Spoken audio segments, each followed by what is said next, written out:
So, geht los.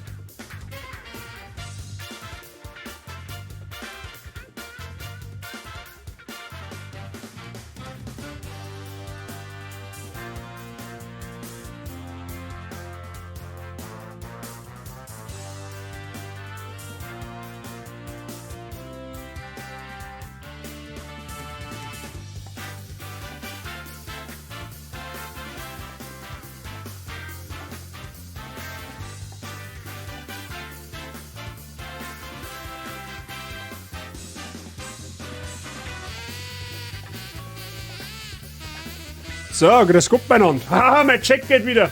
Traumhaft. Um das haben wir extra noch gekümmert. Es hat hingehauen. Da flexen wir schon wieder. Er ist jetzt ein vierfacher Super Saiyajin. Und wem hat er das zu verdanken? Ja, mir Kein wahrscheinlich. Saiyajin hat jemals dieses Level erreicht. Gamerb 98 HABEDEYEY Beinand. Der Imotech ist so bescheuert. Mr. Billinger, danke dir für deinen Resub im 4. Monat. Viel Spaß mit dem, also weiterhin willkommen in der Barzgang. Danke dir, alles fit bei dir. So, jetzt kriegst du einen Haufen erst einmal. Mr. Boxer, Mr. Highlander, ja, Sprachfehler. Mr. Highlander, Mrs. Crazy Cuttle und Mr. John Siegi auch am Start. Und selbstverständlich der Mr. Billinger. Grüß euch, wie geht's? Cuttle, was macht die Hand? Ich glaube schon, dass die Hand was sind. Eine Entzündung, meine haben wir gehabt, oder? Wie schaut's aus? Wieder halbwegs alles gerecht oder ist immer noch alles schief? Hoffen wir mal, dass das schon Start wird.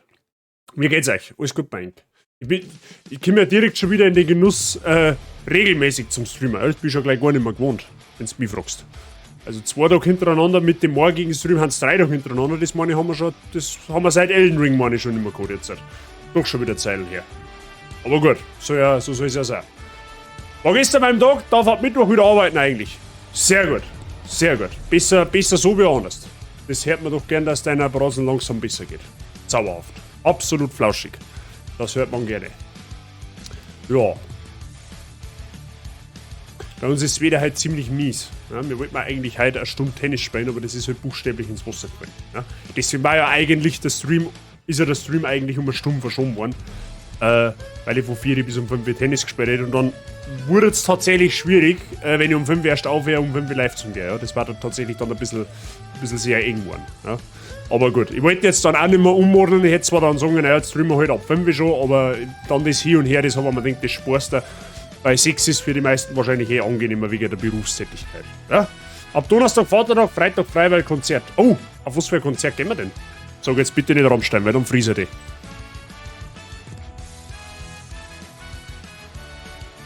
Das Blöde ist, wir haben leider keinen Zwickeltag nicht. Also ich muss Freitag hakeln.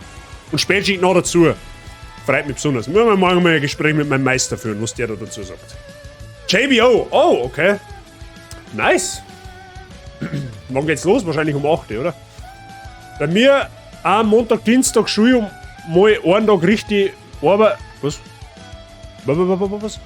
Bei mir am Montag, Dienstag Schule mal einen Tag richtig arbeiten und Woche und dann Freitag sehen wir uns bei JBO. Ach so, also du fährst mit der Kattel da hin.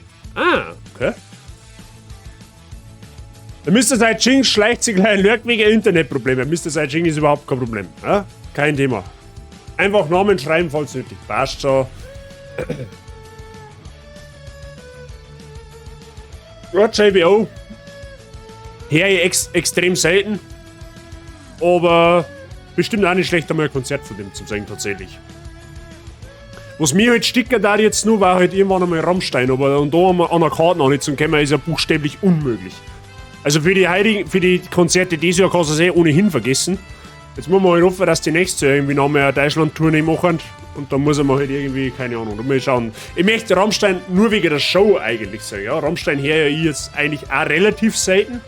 Gut, das neue Album haben wir jetzt mal angehört, aber so an und für sich, ich darf es wegen der Show einfach gern sehen. Weil die Show von einer ist schon bombastisch. Muss man schon sagen. Ein Späßel von dir hat für Donnerstag eine. Wo haben die am Donnerstag? Weiß gar nicht.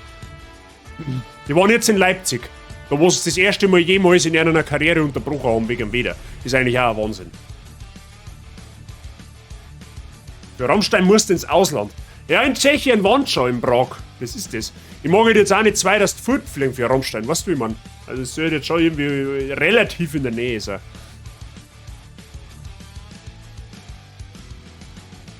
Bimba Bumba Dödler ist die letzten Wochen ein richtiger Ohrwurm, Mann. Ja, warum wohl? Wer kennt das nicht? Bin ich komplett bescheuert, das Lied. Aber gut. Kennt eigentlich ja jeder. Ja, muss ich mal schauen. Vielleicht kann ich nächstes Jahr irgendwie Karten auftreiben. Mal schauen. Sagen wir schon. So, ich muss jetzt Rammstein nicht zwingend sagen. Es war halt nice. Nice to have. Ja. Bescheuert, aber gut und macht Laune. Ja, das ist ja das. Um das geht's ja eigentlich. Weiß ich, das war halt nicht das erste Mal das Lied gehört. Das ist bestimmt schon 15 Jahre her, wo ich das erste Mal das Lied gehört habe. Bei den ersten Male war es noch ganz witzig, weil man denkt, Alter, was singen die für einen Scheiß? Und dann haben wir es immer in Dauerschleife gehört, so. Und irgendwann hat es einfach aufgeregt, so. Da immer so, Alter, können wir jetzt nicht irgendwie. Das ist dasselbe wie beim Gabalier, das Hula Baloo. Das ist auf und ab gelaufen. Und irgendwann hängt es dabei die Ohren aus. Also mir ja sowieso, weil ich keine Schlager nicht her, aber bei meiner Freundin ist das auf und ab gelaufen. Und ich habe mir gedacht, jetzt tue eine andere Musik ein, weil ich hau Box zusammen, so auf die Art. Price, habe ich die Ehre, grüß dich. Rammstein kostet eben auch. Ja, gut, okay. Boah, Mr. Boxer, was haben wir denn mir damals für Metallica gezahlt für Karten im Stadion? 150? Ich weiß nicht mehr. Oder waren es 200? Ich habe keine Ahnung mehr. Das Hallenkonzert war nicht ganz so teuer. Da weiß ich, da hat Karten 120 gekostet. Aber ich glaube, das Open-Air-Konzert war teurer. Aber auf Oberbrocher, wie oft gehst du auf ein Konzert? Ja, das machst du einmal alle heiligen Zeiten. Da bleibt es einmal hängen. Ja? 200. Waren es doch 200, ja, ich hab mir schon fast gedacht. Aber es war trotzdem geil. Weißt du, freilich hat 200 Euro ein Haufen Geld für so Konzertkarten, wenn du dir mal überlegst, wie es früher gekostet haben. Aber das ist einmal. Das ist einmal in keine Ahnung wie viele Jahren, wo man mal auf ein Konzert geht. Und war halt einfach ein geiler Abend, muss man jetzt schon auch sagen, gell. Da haben wir abgesehen davon sofort wieder anschauen. Also wenn die Metallica, wenn nur mehr auf Deutschland kommt, easy. Kaufe ich Karten. Und wenn es 300 kostet, dann kaufe ich es auch, weil es mir wurscht ist. Aber gut. Nur gelabert, da ich sagen, jetzt kümmern wir uns um das und weswegen wir eigentlich da haben. Ja? Die letzten 4 Jahre war ich auf 5 Konzerte, wenn ich mich nicht täusche. Ja, gut, es gibt auch sehr Leute, die in einem Jahr auf 10 Konzerte gehen, das ist klar. Aber ich zum Beispiel war jetzt auf 5 Konzerte insgesamt und das verteilt auf 15 Jahre. Gut, okay. Genau. So, Leidels, wir zocken heute Assassin's Creed 2. Wir haben da schon relativ weit fortgeschritten in der Story. Ich schätze mal, dass wir noch 2 Streams in etwa brauchen. Also ich gehe jetzt einmal davon aus, dass wir nächste Woche irgendwann mit Assassin's Creed 2 fertig werden. Ja? Je nachdem, wie weit wir morgen mit It Takes Two kommen, der Mozog und ich. Ja, also wahrscheinlich haben wir nächste Woche 2 Projekte, die gleichzeitig auslaufen. Dann haben wir wieder Platz für 2 neue. Eines davon wird Plague Tale sein, das haben wir gestern schon besprochen. Ja, wir spielen Plague Tale, also das Wunschgame von der Wifi, spielen wir fertig oder spielen wir weiter. Sagen wir es so. Es kommt aber erst, ne? Wenn eins, je nachdem welches Projekt zuerst fertig wird, dann ruckt das Plague Tale noch. Und was das andere Projekt ist, das halte ich noch hinterm Berg. Ja, das bleibt mein Geheimnis. Da habe ich aber auch schon was Schönes vorbereitet. Wird auf alle Fälle ziemlich schön zum Zuschauen und es wird vor allem einmal was Herausforderndes. Also eine Challenge sozusagen. Ja, da habe ich wahrscheinlich schon 2 verraten. Aber gut. Genau. Und jetzt spielen wir. Werde ich mal ganz schwer behaupten. So, warum ist jetzt das da so saudeppert, oder? So, erst. So, Klappe. Jetzt brauchen wir da einmal. Bip, bip, bip, bip, bip, bip. Jetzt seht ihr gleich wieder meinen zauberhaften Bildschirm. Da ist er, mein zauberhafter Bildschirm. Und dann switche ich da mal um. Jetzt hoffen wir, dass wir Bild und Ton haben, aber es wird schon schreien, wenn nicht. Wird aktuell sehr unwahrscheinlich. Scheinbar ist Mr. Hatfield aktuell in einem Midlife Crisis 3000, soweit ich das mitbekomme. Ja, der James Hetfield hat momentan Mentalprobleme. Das stimmt tatsächlich. Der war in Brasilien beinahe von der Stage gegangen, weil er halt quasi mental irgendwie der Meinung ist. Also er hat Kopfgeficke, sage ich jetzt einmal. So auf die Art, ja, er ist schon so alt und kann nicht mehr spielen, was halt totaler Schwachsinn ist. Muss man mal schauen, wie sich das entwickelt die nächsten Tage, Wochen. Ja? Ich hoffe mal, dass er uns erhalten bleibt, ja. Weil James Hetfield einfach ein geiler Frontman ist, muss man einfach auch mal dazu sagen.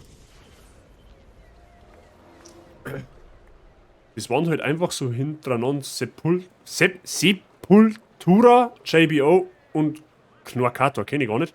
Und dann noch zwei mit Rock'n'Roll Wrestling Bash. Rock'n'Roll Wrestling Bash? Was ist denn das?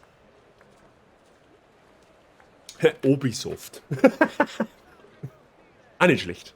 Nur dazu, ich bin ja noch jung mit meinen 16 Jahren, da geht das noch, dass man öfter feiern geht. Ganz ehrlich, tu es, solange du es noch kannst. Es hört sich jetzt wahnsinnig bescheuert an. Ja? Und ein paar andere werden mir da wahrscheinlich stets am Vogel sagen. Ich bin jetzt fast 30. Ja? Und glaub mir eins, Mr. Billinger, wenn du mal in den Alter bist und du feierst da so, als wie wenn du 16 warst, glaub mir eins, du brauchst eine Woche, bis dass du wieder auskennst, wie die Welt eigentlich lang läuft. Glaub mir das. Ja? Habe ich selber schon mitgemacht. Ja, es ist nicht schön, es sich einstehen zu lassen, aber es ist eine Tatsache. Ja, soll nicht heißen, dass man alt und knackrig ist, aber feiern kannst wirklich nur eine gewisse Zeit lang. Außer du bist hart am Limit. Ja?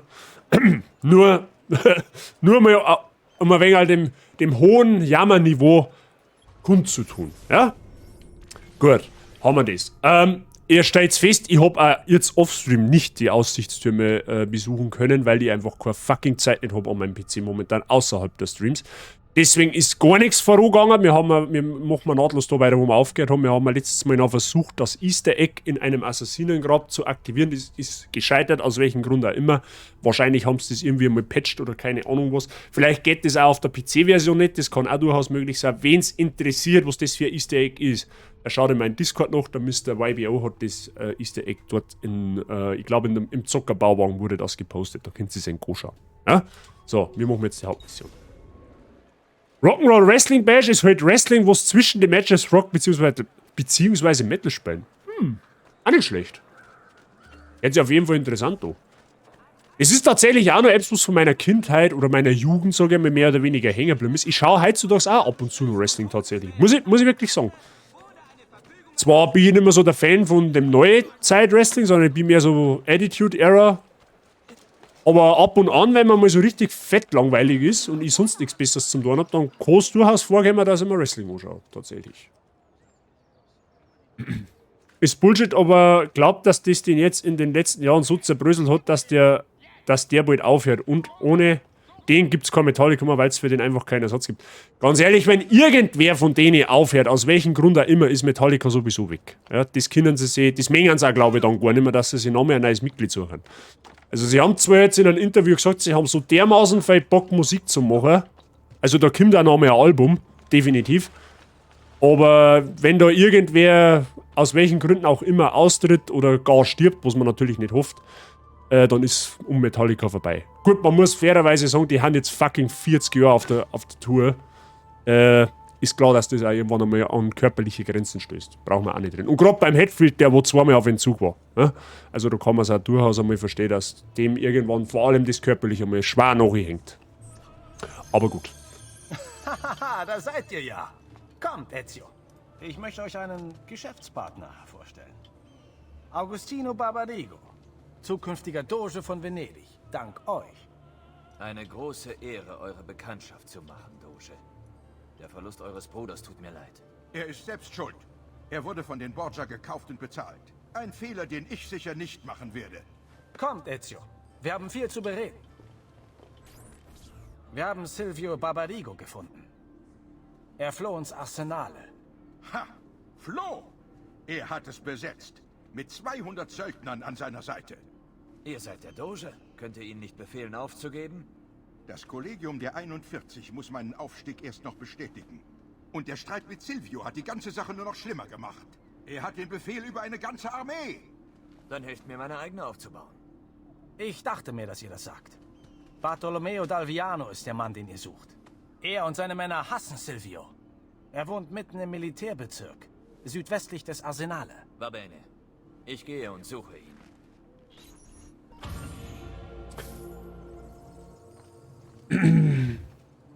Du hast gar nicht so unrecht, ich erinnere mich da an das eine oder andere Garsen-Laternenfest, wo da noch die Bierleichen rumgefragt haben. Ja, das sind die 30-Jährigen dann, die wo meinen, sie müssen feiern wie 16-Jährige. Ich sprich keine Unwahrheiten im Stream, glaubt's mir das?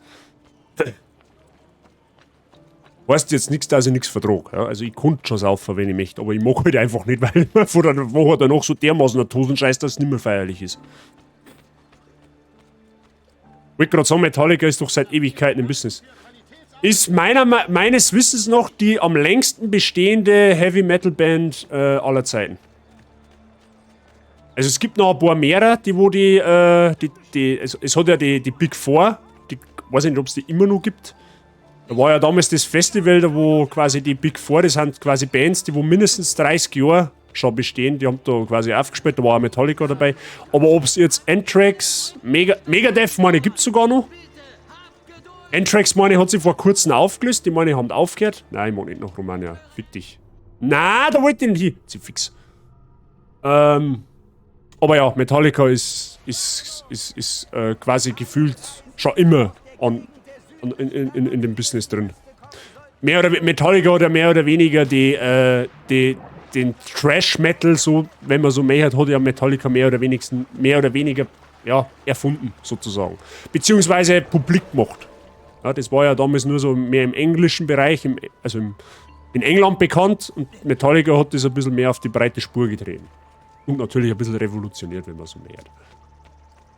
Gibt es aber natürlich noch ganz viele andere Faktoren, die da natürlich noch mit eingespielt haben. Also jetzt nicht nur Metallica, sondern noch etliche andere Sachen zu der Zeit passiert. Aber gut. Slayer unter anderem auch, ja. Gibt's auch noch. Meine. Also Anthrax, meine, hat sich aufgelöst vor nicht allzu langer Zeit. Das hab ich tatsächlich in den Medien ein wenig mitgekriegt. Die haben da aufgehört. Aber die waren da, glaube ich, auch knapp 40 Jahre waren die schon beieinander. Oder hat es die gegeben? Tatsächlich. Slayer gibt's auch nicht mehr. Okay. Ja, dann ist gerade mehr noch Megadeth und Metallica. Und der Dave Mustaine, da habe ich jetzt einmal ein Foto von dem Typen gesehen. Also wirklich fit schaut der auch nicht mehr aus. Gut, der hat aber auch dementsprechend viel gesoffen, muss man auch sagen. Aber ja. Schauen wir mal. Ah, da hängt einer. Bitte! Hilfe! Ihr seid einer von Bartholomäus Männern. Was ist passiert? Wo ist er? Silvius Männer griffen an, brachten ihn tiefer in den Bezirk. Nördlich von hier. Ja, der hat hinter sich. Requiescat in pace.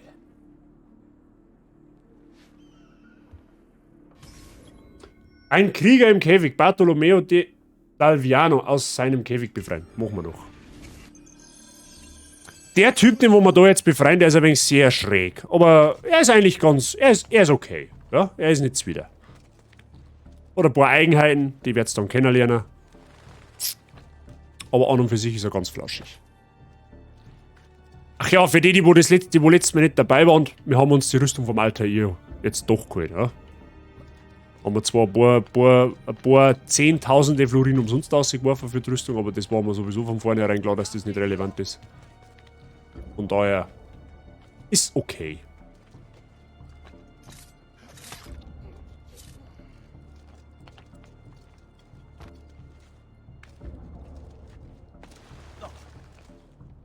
Ach, der ist da in der Werft, Mann, ist der weggesperrt.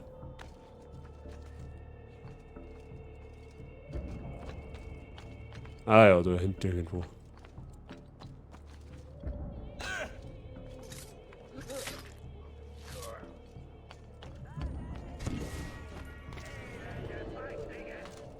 Ah, da schreit er eh schon wieder Rohrspatz.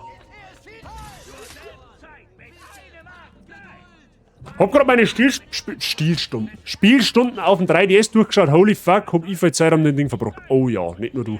Wie viele Spielstunden hast du denn? So, irgendwo schreit er. Müssen wir gerade schauen, wo er schreit.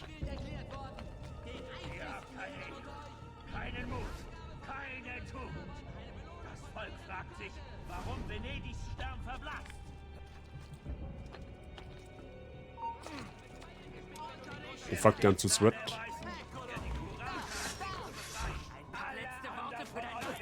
Genau, schieß ihm du einen Bugel rein, dann brauchst du nicht da.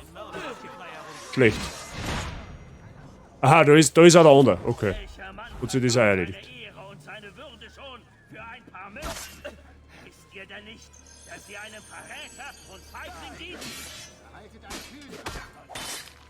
So, Moment einmal.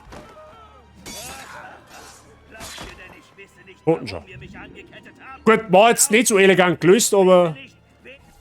Das wurde aber auch Zeit. Ich weiß nicht, ob ich euch küssen oder ohrfeigen soll. Vielleicht beides, zur Sicherheit. Ihr habt völlig recht. Wer seid ihr? Ich bin Ezio Auditore da Firenze. Ich bin hier, um euch zu retten.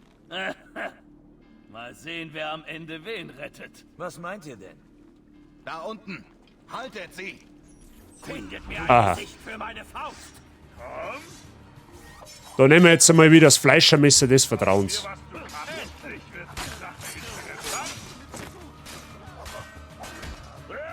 Macht da ganz schön viel Schaden, das Ding.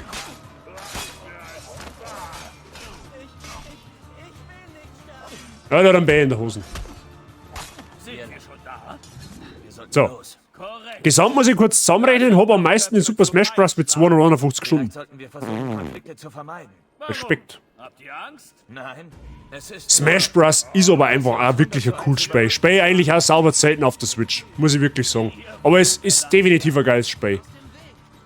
Bin ich aber auch ein richtiger Noob drin, muss ich so ja ganz ehrlich dazu. Da, auf ihn! Kommt uns, ich sehe ihn! Da! Also Bartholomew, bis dass du angreifst.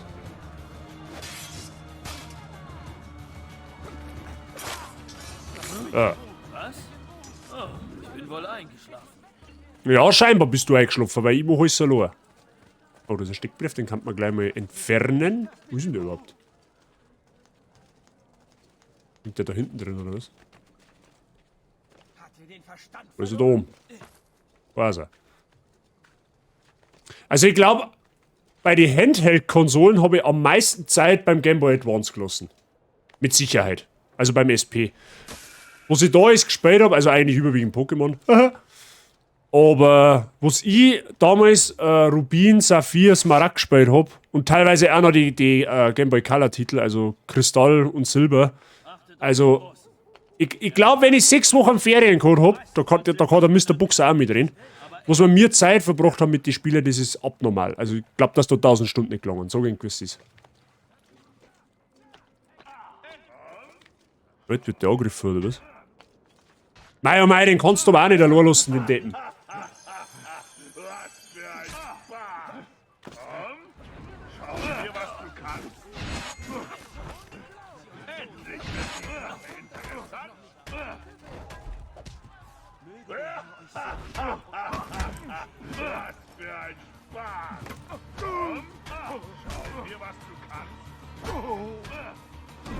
Ah.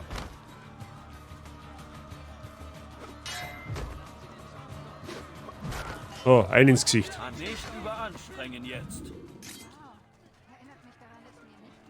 Smash Bros. Habe ich mal auf der. Was? Auf der Animuk, Münchner Anime Convention gespielt und hat mich richtig blöd angestellt. Ja, die Steuerung, da musst du erst dahinter steigen. Bei der Steuerung. Die in Smash Bros. Die ist tatsächlich ein bisschen. Ja. Nicht funzelig, möchte ich nicht sagen, aber. Es gibt verdammt viele Möglichkeiten, sagen wir es mal ja so. Freiheit. Wie ich dich vermisst habe. Aber an sich, richtig cool Spiel. Kannst du immer mal auf Partys bringen, so Spiele. So auf Hauspartys. Mal gut, da ist der Alltime-Klassiker sowieso Mario Kart. Bereit für den Kampf. Aber.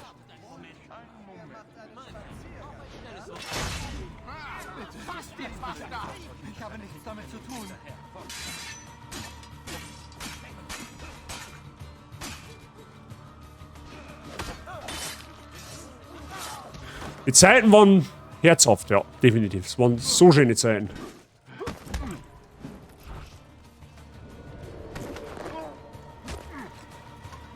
Endlich wird die Sache interessant.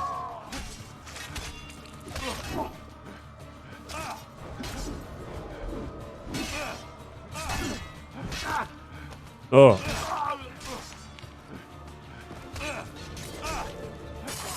Ruhe.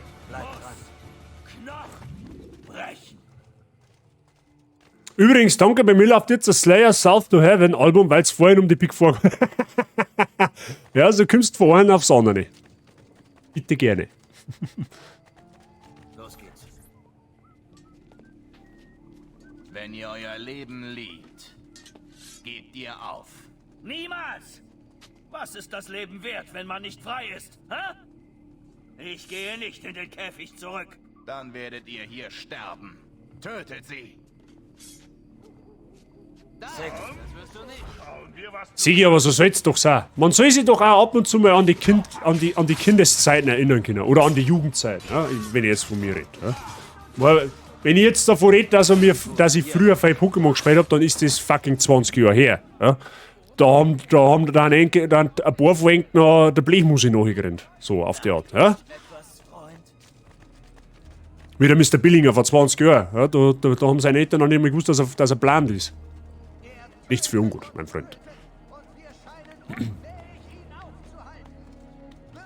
Kann ich den Spruch aber jetzt auch nur bringen können, weil er vorher gesagt hat, dass er erst 16 ist. Also, erst. Soll ich froh sein, dass er erst 16 ist. Alt wird man von der Lohr.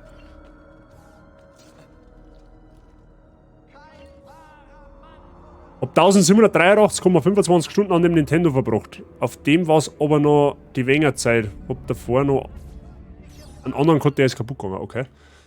Jetzt pass auf, auch Nintendo-Konsolen. Was hat der Bazi alles gehört? Super Nintendo? Das hat aber eigentlich mein Bruder gehört, aber er ist jetzt 7 Jahre älter wie ich, also sprich früher haben wir ihn dauerhaft ausgeliehen, wenn man so mag. Dann habe ich relativ zeitnah, also mit 6, 7 so, habe ich einen Game Boy Color gekriegt, mit Pokémon Blau. Da ist auch verdammt viel Zeit drauf gegangen. Meine Eltern waren bereuen das bis heute. Dann ist irgendwann nach ein paar Jahren dann einmal ein Game Boy Advance SP gekommen, also den normalen habe ich noch übersprungen. Zwischendrin ist einmal PlayStation gekommen, PlayStation 2. Bleibt hier. Mir nach. Was haben die hier nur angerichtet? Ja, und dann war ich schon stark nur, dass ich mir das Zeug fast schon selber hab kaufen können. Irgendwann habe ich natürlich einen Nintendo DS noch gekriegt. Ein 3DS habe ich mir dann tatsächlich auch wirklich selber gekauft. PlayStation 3 habe ich mir selber gekauft. Xbox 360 habe ich gehabt, die habe ich jetzt auch wieder mittlerweile. Also es ist viel Zeit in Spiele draufgegangen. War aber tatsächlich, ich war eigentlich mehr, weil so, ich habe mehr oder weniger die gleichen Spiele so durch die Bank weg. Genau, und heute sitze ich da und setze Blödsinn ins Internet. Bianca! Wer hätte das gedacht?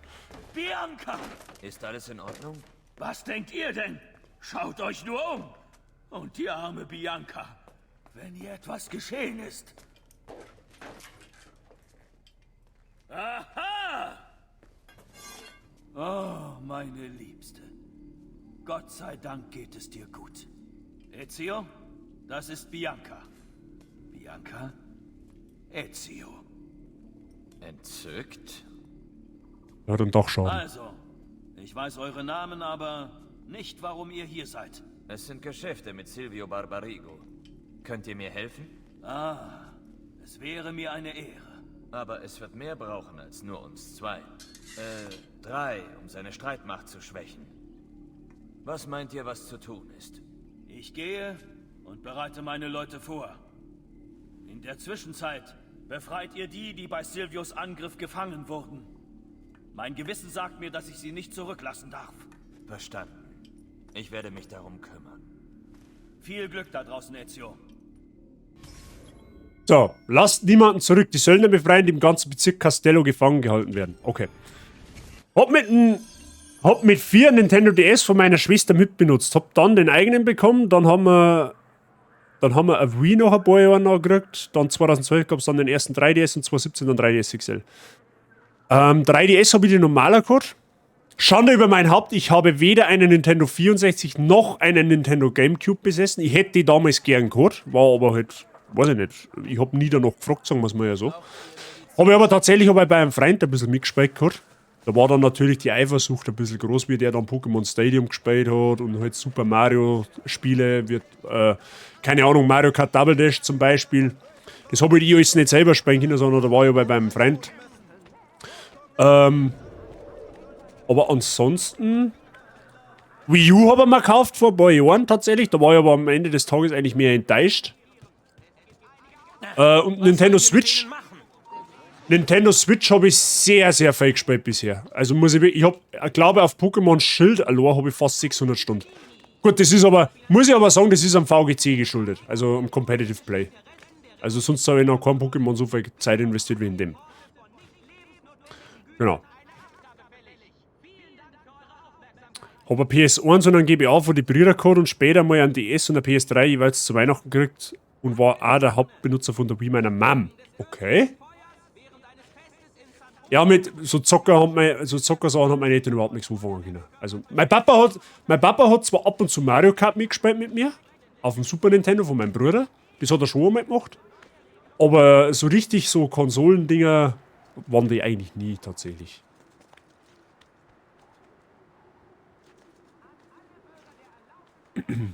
Das Einzige, was ich damals eine richtige Frechheit gefunden habe, du hast dafür ein 3DS ein eigenes Ladekabel kaufen müssen. Also wenn du ein 3DS gekauft hast, war da kein Ladekabel dabei.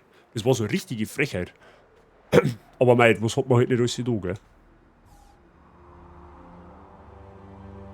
Wii U hast gekonnt ausgelassen. Ja, das war auch die beste Entscheidung, was du treffen hast können, weil alles, was du auf der Wii U hast spielen können, ist jetzt auf der Switch sowieso erhältlich. Ja, abgesehen davon.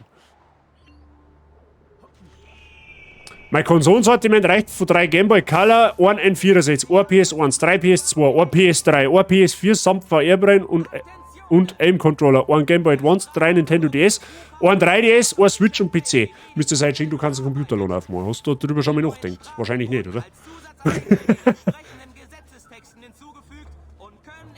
Bei dir war Ladekabel dabei? Ja, bei mir nicht. Ich hab mir Ladekabel eigens kaufen müssen. Der Mr. Boxer, glaube ich, hat das Problem auch mal gehabt.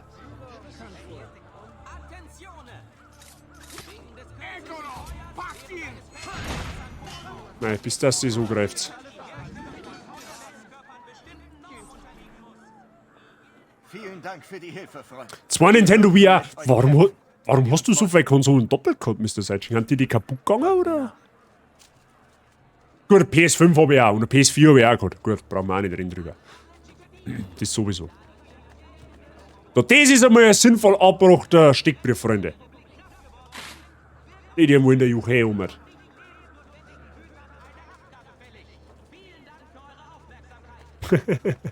Das war ungefähr das gleiche, wie wenn du sagen würdest, ja, warum soll ich mir PS5 holen? Ich hab doch eine PS1. Was?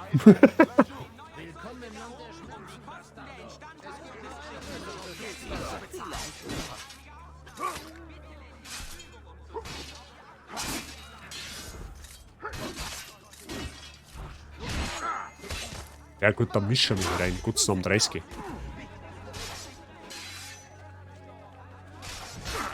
Oh, das war ein schwerer Angriff, den kann man nicht blocken. Aber. Jetzt gelangt es aber, gell? Frichterl.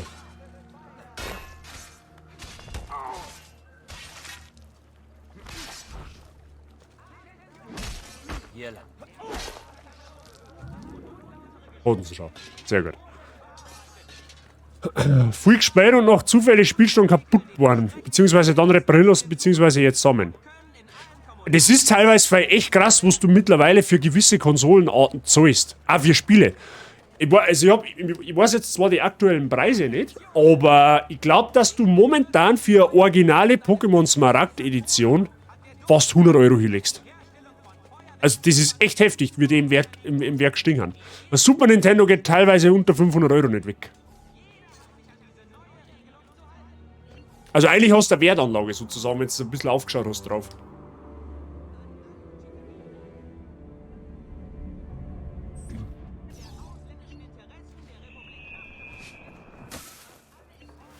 Ich muss auch zugeben, ich habe auch zuerst gedacht, die Wii U wäre einfach bloß eine Erweiterung von der Wii.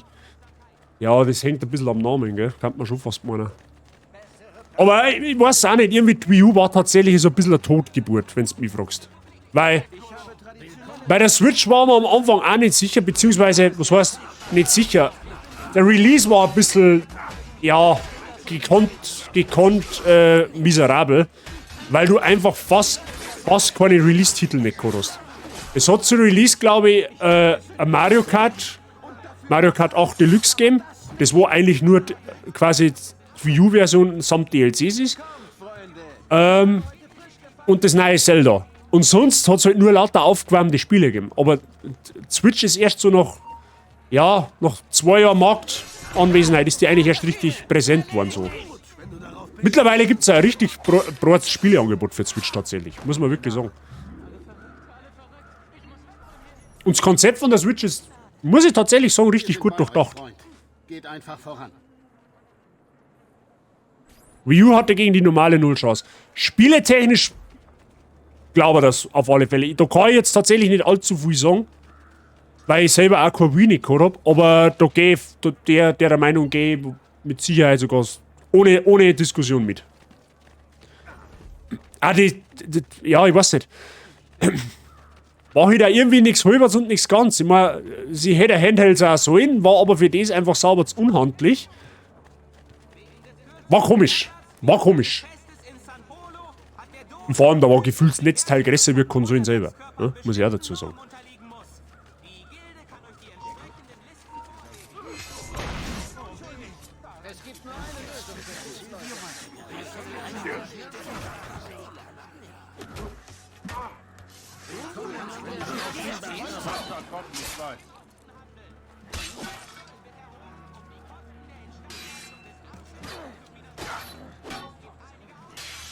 So, jetzt probier's mit Charlie.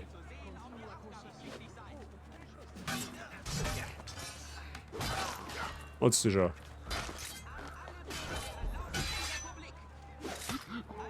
Das ist so schön bei Assassin's Creed, weil man da nebenbei auch schön mit euch reden kann. Das ist ziemlich zauberhaft. Wir gehen mit euch. Ich hab meine M64 mit 5 klassische Spiele, 2 Controller und den Gameboy Adapter für 100 Euro. Die Spiele waren Super Mario 64, Pokémon Stadium 1, Mario Kart 64, Donkey Kong Country und 007 GoldenEye. Hast du das für das gekauft oder hast du das verkauft für das Geld? Warte mal, da ist immer ein Steckbrief. Da oben. Ja? Das Grundkonzept von der Switch ist fast so innovativ wie die Wii damals. Ich sag bloß Hybridkonsole. Ja, weil du halt das glaube ich, wollten es bei der Wii U schon so machen. Du hast halt den Vorteil, dass du die Switch halt überall mit hinnehmen kannst. Du kannst das im Zug spielen, im Bus oder sonst, oder von mir aus auch unterm Unterricht, dort ist das bitte nicht. Und du kannst es halt daheim auch am HD-TV spielen. Das ist schon ein geiles Konzept, so auf die Art. Und das glaube ich, wollten es bei der Wii U schon machen, aber ist halt grandios in die Hosen gegangen. Das Einzige, was mir bei der Switch ein wenig stört, das ist die also nicht schlechte, aber halt, ja, für den Stand der Technik ist die ein bisschen nachher. Ja, also die kann nicht Full HD. Die kann halt nur in Anführungszeichen 720p. Was bei Nintendo auch nicht wirklich wichtig ist, Grafik so an und für sich, weil ein Super Mario oder ein Pokémon schaut auch in 720p gut aus, in HD. Ja? Aber der Zahn der Zeit soll halt schon langsam auch mal gezogen werden. Ich denke mal, dass sie für die nächste Generation von Nintendo-Konsolen ein bisschen mehr ins Zeug legen werden. Ja? Man munkelt ja.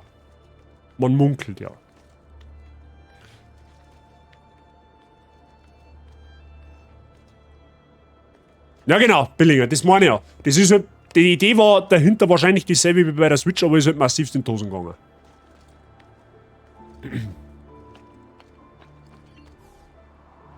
Ich hab mir's so gehabt, jetzt hat das Pokémon Stadium, ja genau, das ist ja das, du hast es richtig billig eingekauft. Warte noch mal 3-4 Jahre, du kriegst das 5-fache von dem, wenn es überhaupt gelangt. Die Frage ist, was sollen sie denn jetzt noch verbessern? Also ich glaube mal, dass von der Art der Konsole wird es wahrscheinlich dasselbe werden, weil das einfach sauber zu gut angekommen ist. Wenn du mich fragst, ich bin auch ein Fan davon. Weil du kannst halt einfach die Switch einmal geschwind zusammenbackeln und halt woanders mit hinnehmen. So, auf die Art. Ja? Aber technisch, die müssen halt, ich finde halt, wenn sie was besser machen, dann müssen sie an der Grafik schrauben. Da müssen sie einfach ein bisschen einen besseren Prozessor eintun. Und dann soll ich halt meinetwegen die Switch nicht 300 kosten, sondern von mir aus 500. Das ist ja mir wurscht. Ich bin ja jetzt bei Nintendo jetzt nicht so der Grafikfanatiker. Ja? Das brauche ich jetzt bei Nintendo-Titeln nicht. Ja? Aber so vom Konzept her, meine ich, wird es fast das gleiche werden wie Switch jetzt, weil das einfach sauber zu gut ankommt. Salve, Ezio. Willkommen und gut gemacht. Mein Heer erstrahlt in altem Glanz. Passt schon, Sigi, danke dir. Viel Spaß. Jetzt wird Silvio Wir hören uns. erkennen, was für einen Fehler er gemacht hat. Wie sollen wir vorgehen? Ein direkter Angriff auf das Arsenale? Nein, sie würden uns am Tor massakrieren. Ich habe einen anderen Plan. Nehmt meine Männer und verteilt sie im Bezirk. Der Ärger, den sie machen, wird Silvio zwingen, die meisten seiner Wachen abzustellen. Und wenn das Arsenale etwas leerer ist, kann ich hinein und ihn töten. Es sagt doch, ihr werdet kaum Gegner haben. Hoffentlich schluckt er den Köder. Oh, keine Sorge, das wird er. So, Position beziehen. Söldner zu strategischen Zielen eskortieren, die von Bartolomeo markiert wurden. Das Brutale ist teilweise, ich finde von NES bis PS3 Spiele schon auf Flohmärkte. Müsste seit Shingestoren eigentlich überwiegend Leute, die keine Ahnung nicht, oder halt sich nicht wirklich damit befassen, was das Zeiger mir wert ist. Ich hab meine Mama da mal vor ein paar Monaten ein bisschen geimpft. Ist gerade lustig, weil du das sagst. Weil meine Nichte war mal kurzzeitig so, die ist jetzt 6, die hat einmal kurzzeitig einmal so ein bisschen das Fable für Pokémon entdeckt. Und dann hat meine Mama zu mir gesagt, ja, ob ich meine Pokémon-Karten noch hab. Von früher, also wirklich von ganz früher, die ersten teilweise. Oder überwiegend die ersten. Dann sage ich, ja, die habe ich schon und die haben einen Speicher drum. Warum? Ja, ob man es nicht der Nichte geben kann. Dann sage ich, tu das ja nicht. Wenn du mir die Karten weggibst, dann bin ich da deiner Lebertag lang beleidigt. Aber warum denn? Sage ich, weil die sau viel Geld wert haben mittlerweile. Es sind zwar, ich habe da nochmal nachgeschaut vor ein paar Wochen. Ist so ein schöner Titelordner. Ja, ich habe einen Titelordner gehabt. Da haben wirklich Karten drin von den ersten Backel, die wo jemals rausgekommen haben. Ich habe die ersten 3 Starter-Entwicklungen, also quasi in Glitzer, sagt man bei uns in Bayern, haben zwar keine First Edition Karten nicht, aber allein die 3 Karten, da kriege ich ungefähr 350 € dafür, wenn ich es verkaufen hat. Und da hat noch ein paar andere Sammlerstücke drin, die wo du heute einfach nicht mehr leistbar kriegst.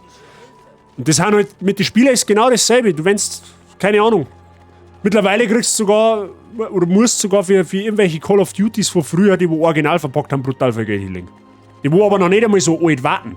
Ja, die wo vielleicht jetzt einmal 10 Jahre auf dem Buckel haben.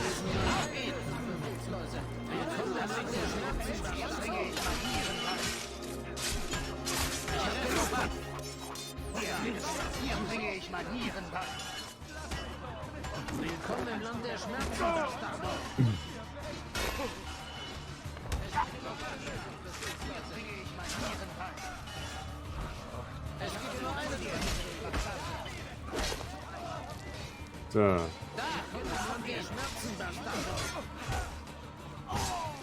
Okay, der hat kein Pitball nimmer.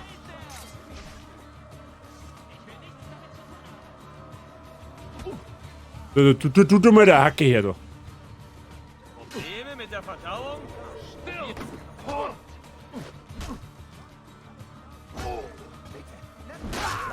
Easy.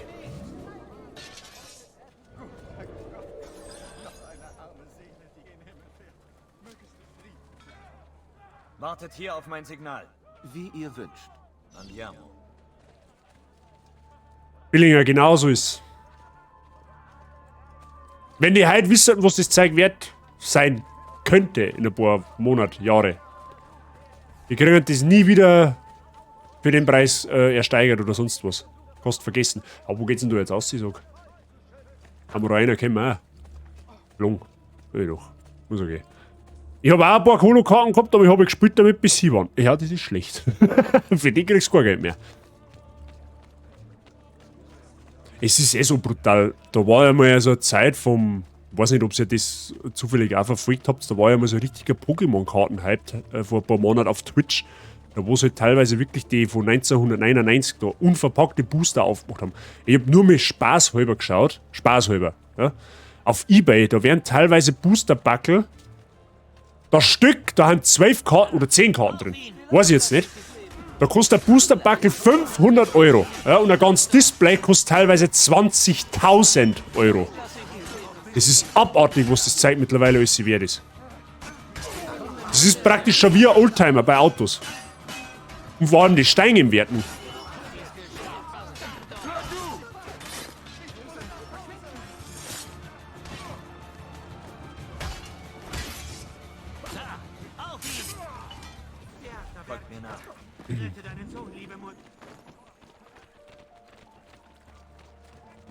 Bei Lego kennen wir jetzt weniger aus, aber da wird es wahrscheinlich dasselbe sein, weil das alles Sammlergegenstände haben. Beziehungsweise, was heißt Sammlergegenstände? Die Dinger werden halt nicht mehr so produziert. Die gibt es halt nicht mehr. Die werden halt nicht mehr vom Bundle gelassen, sozusagen. Da haben natürlich mit Sicherheit auch ein paar exotische Gegenstände dabei, die was du ziemlich teuer verkaufen kannst. Ist ja mit den Kinderüberraschungsfiguren, die Ü-Ei-Figuren von vor 20, 25 Jahren, da haben wir bei meinen Eltern, da haben wir auch eine ganze, so eine richtige Mülltüten voll. Die hat mein Bruder gesammelt. Die haben fast 40 Jahre alt.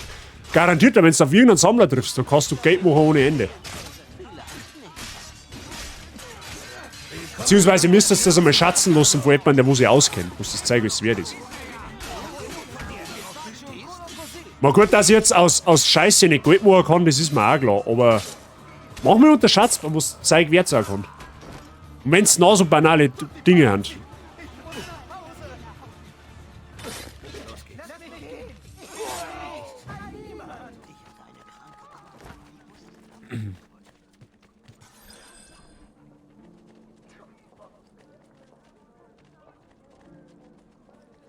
Was der Figur die 50 € wert ist.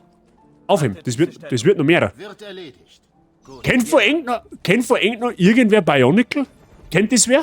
Das darf mich jetzt interessieren, ob irgendwer von euch Bionicle-Figuren kennt.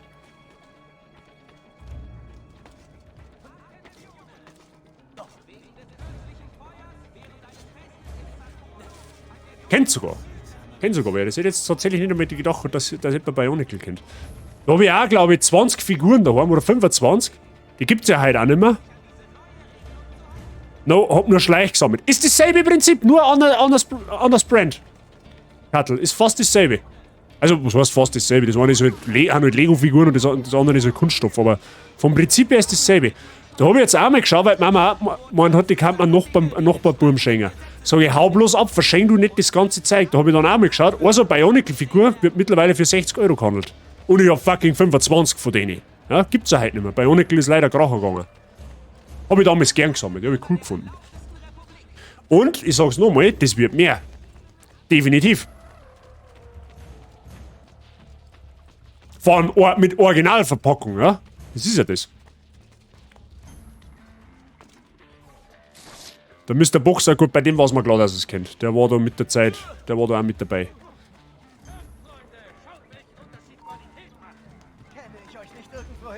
Mir wurscht, ob's mich du kennst, du stirbst jetzt einfach.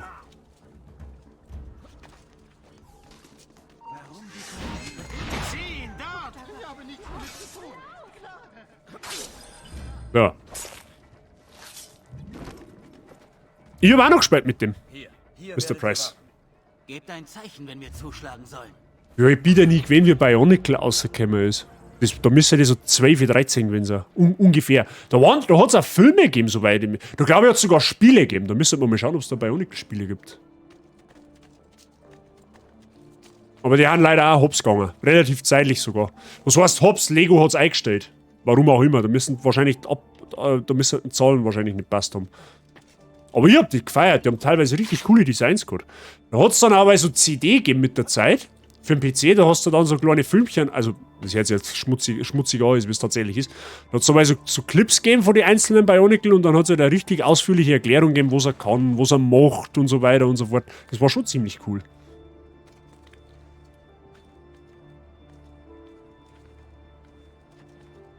Kattel hebst du auf jeden Fall auf. Wenn das Zeug schon ein paar Jahre auf dem Bugel hat, du musst halt immer das bedenken, weil, jetzt Beispiel Bionicle, ja? Das Zeug ist vor 20 Jahren oder vor 15 Jahren. Ja, das war wieder sehr. Wenn du mal fett fingerst, dann fliegst du gleich mal ein paar Meter nach unten. Okay. Es wird bei Bionicle. Das Zeug ist vor 15 Jahren auf den Markt gekommen und gibt's nicht mehr. Ja, das wird nicht mehr produziert. Das kann nur steigen. Das ist wie bei den Autos auch. Das wird heute kein Auto mehr produziert, was 1970 auf den Markt gekommen ist. Wenn du heute noch so einen hast, der wo halbwegs in einem vernünftigen Zustand ist, das steigt im Wert. Wenn auch langsam, aber es steigt. Deswegen hebst du auf alle Fälle auf. Du kannst nichts falsch machen damit. Bevor du das billig hergibst und die da hinterher ärgerst. Weißt du schon?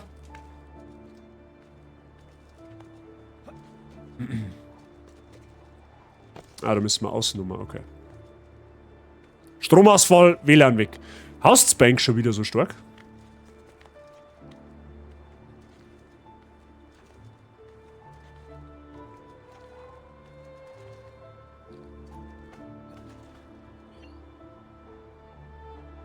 Ja, Billinger, da hat es so unterschiedliche gegeben. Da hat es erst die normale, die Toa Nuva, die glaube ich am Toa Nuva geheißen, das waren die ersten, die man eingekauft hat. Das war aber schon die zweite Generation.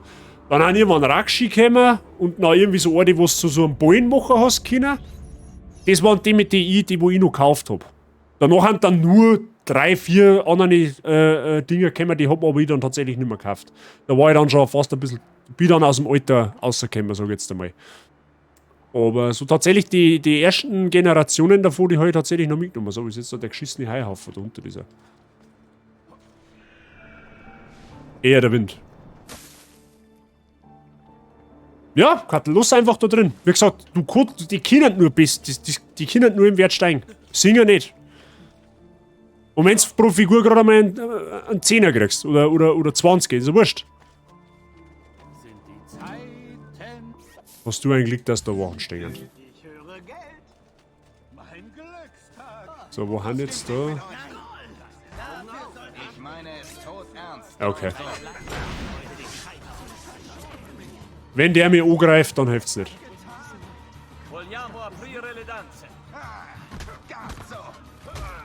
Ja, Zembram, hab ich der nicht. Die haben wir auch schon lange nicht mehr gehört. Was ist fit bei dir? Schön, dass du reinschaust.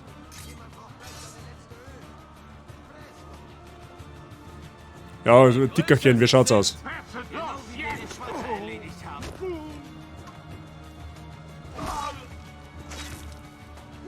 Heute ist Ohrstock, warum denn das? Was ist los, Jung?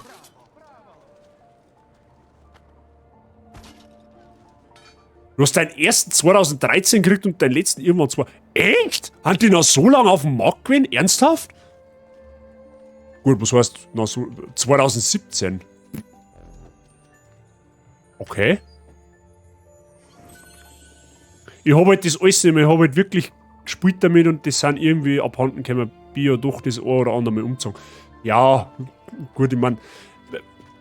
Ich sage jetzt einmal so, wenn es ich nicht mehr hätte, hat es mir vermutlich auch nicht abgehen, um Gottes Willen. Ja, ich spiele auch mit meinen Pokémon-Karten nicht mehr. Ja.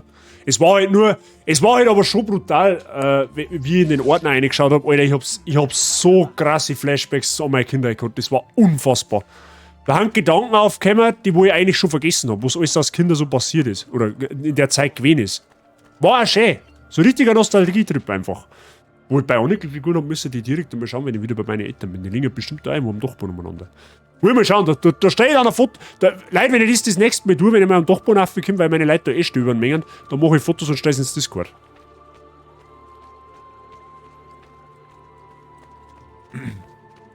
Bin ich froh, dass ich Donnerstag bis Sonntag frei habe. Zwang geschlafen, Knie aufgehauen. Ja, au, jetzt wack, was hast du denn drin? Am Sporteln oder was? Nein.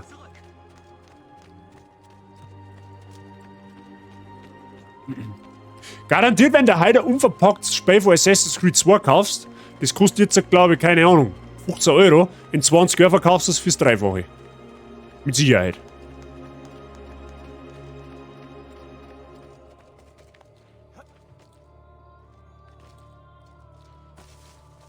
Französische Kampfsportart probiert.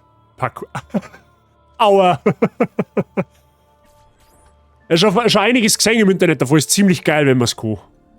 Möchtest du das lernen, oder wie? Da seid ihr ja. Ist es getan? Ja, alle eure Männer sind in Stellung. Bene, bene.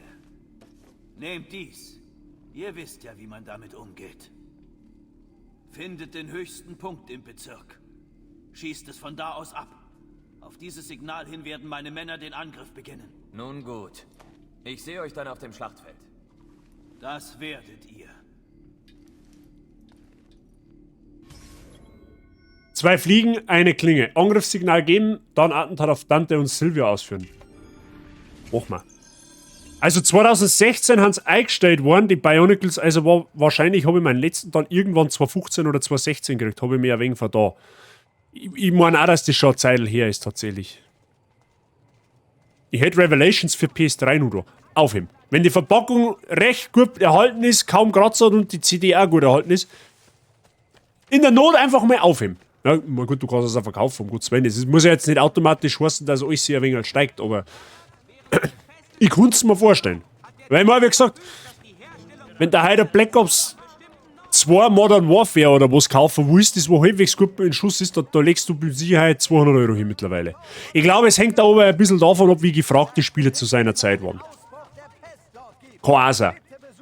Ich kenne mich ja da jetzt nicht wirklich aus, also da müsste man tatsächlich mal jemanden fragen, der wo da wirklich Ahnung hat davon. Ich kenn, wie gesagt, ich vermute halt sowas einfach nur. Na, deppert da und bei so einer halbhohen Betonmauer mir mein Knie aufgeschürft. Also wollte drüber steigen und bam, Knieauer. Eieieiei. Ja, irgendwas muss halt nachgeben, gell? Leider ist halt dein Knie gewesen. Weil der Beton geht dein Knie. Aber hoffen wir mal, dass du schnell wieder fit wirst. Und beim nächsten Mal ein wenig langsamer machen, mein Freund. Nicht, dass ich irgendwann einmal die Meldung kriege, du hast das Kreis angerannt. Das war auch nix. Aber abgesehen von deinem Knie ist hoffentlich alles in Ordnung. Mr. Tembram. Und Hosen ist auch rot. Ja, das hab ich mir jetzt fast gedacht.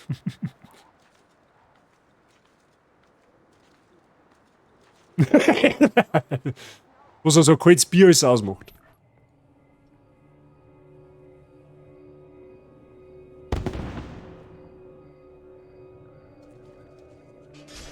Und dann auf jeden Fall aufheben, Preis. Wenn du es kaum benutzt hast, aufheben.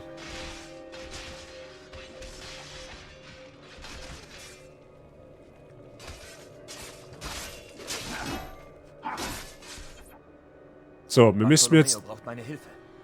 Okay, dann machen wir einen gekonnten Kopfsprung nach unten.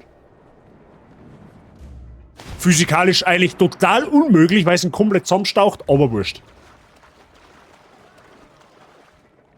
Ich hab's auf 3 Tage durchgespielt und seitdem steht's im Regal. Das gleich mit AC3, das hab ich auch noch da. In der Schachtel da, auf dem Dachboden aufstellen, wenn du wieder was Vergleichs hast, das dazulegen. Fertig. Muss zum Arsenale zurück. Ja, genau, das hättest du jetzt wohl gern. Salvezio! Hä? Was ist denn jetzt? Wollt ihr Gesellschaft? Ich bitte darum. Meine Schwester lässt euch grüßen.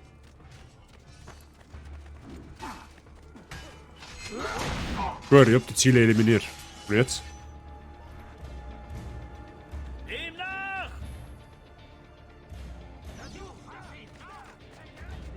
Hey Fichterli, grüß dich. Na, wie geht's unserer Lieblingsgusseisernen Beauftragten? Geht's da schon mal besser? Ich hoffe doch. Feines Exemplar, nicht wahr? Es sollte euch eine Ehre sein, durch seine Hand zu fallen.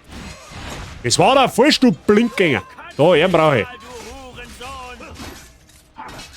Huso ist kein schönes Wort. Komm, Ezio! Wir müssen dieses elende Schwein aufhalten! Ja, wenn ich ihn halt einmal schlagen kann. Oh, den macht man direkt mit dem Kurzschwert. Du, pass auf. Aua.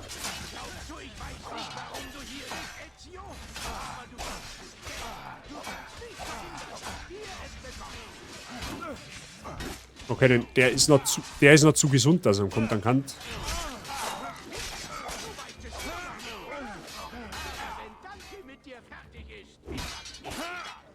Avanti! Nicht... Los jetzt, ihr Langbacken! Ach, den kann man nicht kontern, okay. Wo man halt so. Genug davon. Wir haben keine Zeit. Kommt zu mir. Wir müssen abreisen. Ezio, geht jetzt! Dieser Rohling führt euch sicher direkt zu seinem Meister. Meine Männer und ich bleiben hier und verhindern, dass die Wachen euch folgen. Schnell. Die wollen ohne uns ablegen. Ich muss gleich. Moment einmal. Will mal schnell lesen, was ihr geschrieben habt. Nicht, dass ich irgendetwas übersage. So, Erkältungshemmung. Geht nur noch morgen und kann entspannen. Aber du hast da quasi einen Zwickeltag. Sehr schön. Ruhe dich du mal sauber aus. Ja, das ist einmal ganz wichtig. Wer hat einen Sitter? Wer hat den? Achso, da, warte mal, ich hab nur mehr Weißbier daheim und auf das habe ich. Was? Moment einmal. Ich kann nicht aufscrollen. Wer hat einen Sitter? Sagt es gleich, wie es ist. Du sitzt dir einfach ins Eckerl und schaust zu. Fühl dich gedrückt. Ja? Eine warme Umarmung hilft bekanntlich gegen Grippe, habe ich mal gehört. So, was ist jetzt mit den 2 Kuchenbrunzer, oder? Ah ja.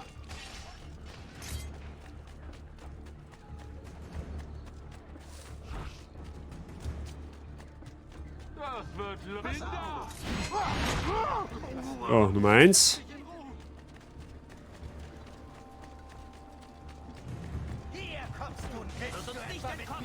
Haha, ausgeschmiert. Hier endet die Straße.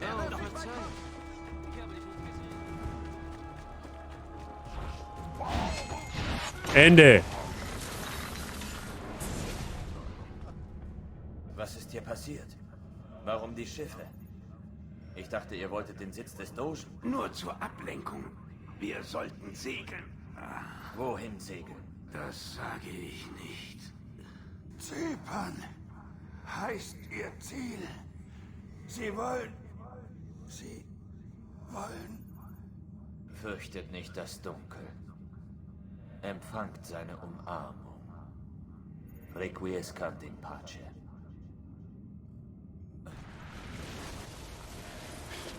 Gut gemacht, Ezio. Silvio ist besiegt. Und der Militärbezirk gehört wieder uns. Vielleicht wird Venedig nun endlich ein wenig Ruhe und Frieden genießen. Feiern wir unseren Sieg! Ich freue mich für euch und die Männer, Bartolomeo. Aber ich kann nicht bleiben.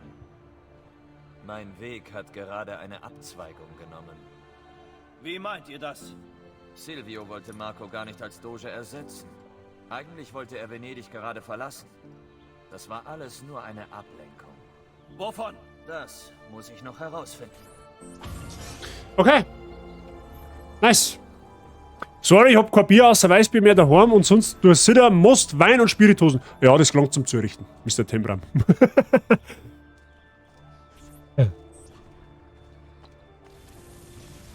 So. Wir kommen erstaunlich gut und schnell voran. Muss ich wirklich sagen. Wenn es ganz massiv gut läuft, dann wären wir mit dem Spiel vielleicht sogar heute noch fertig. Was ich zwar nicht glaube, weil das war schon ein sehr sportlicher Sprint. Aber jetzt schauen wir mal.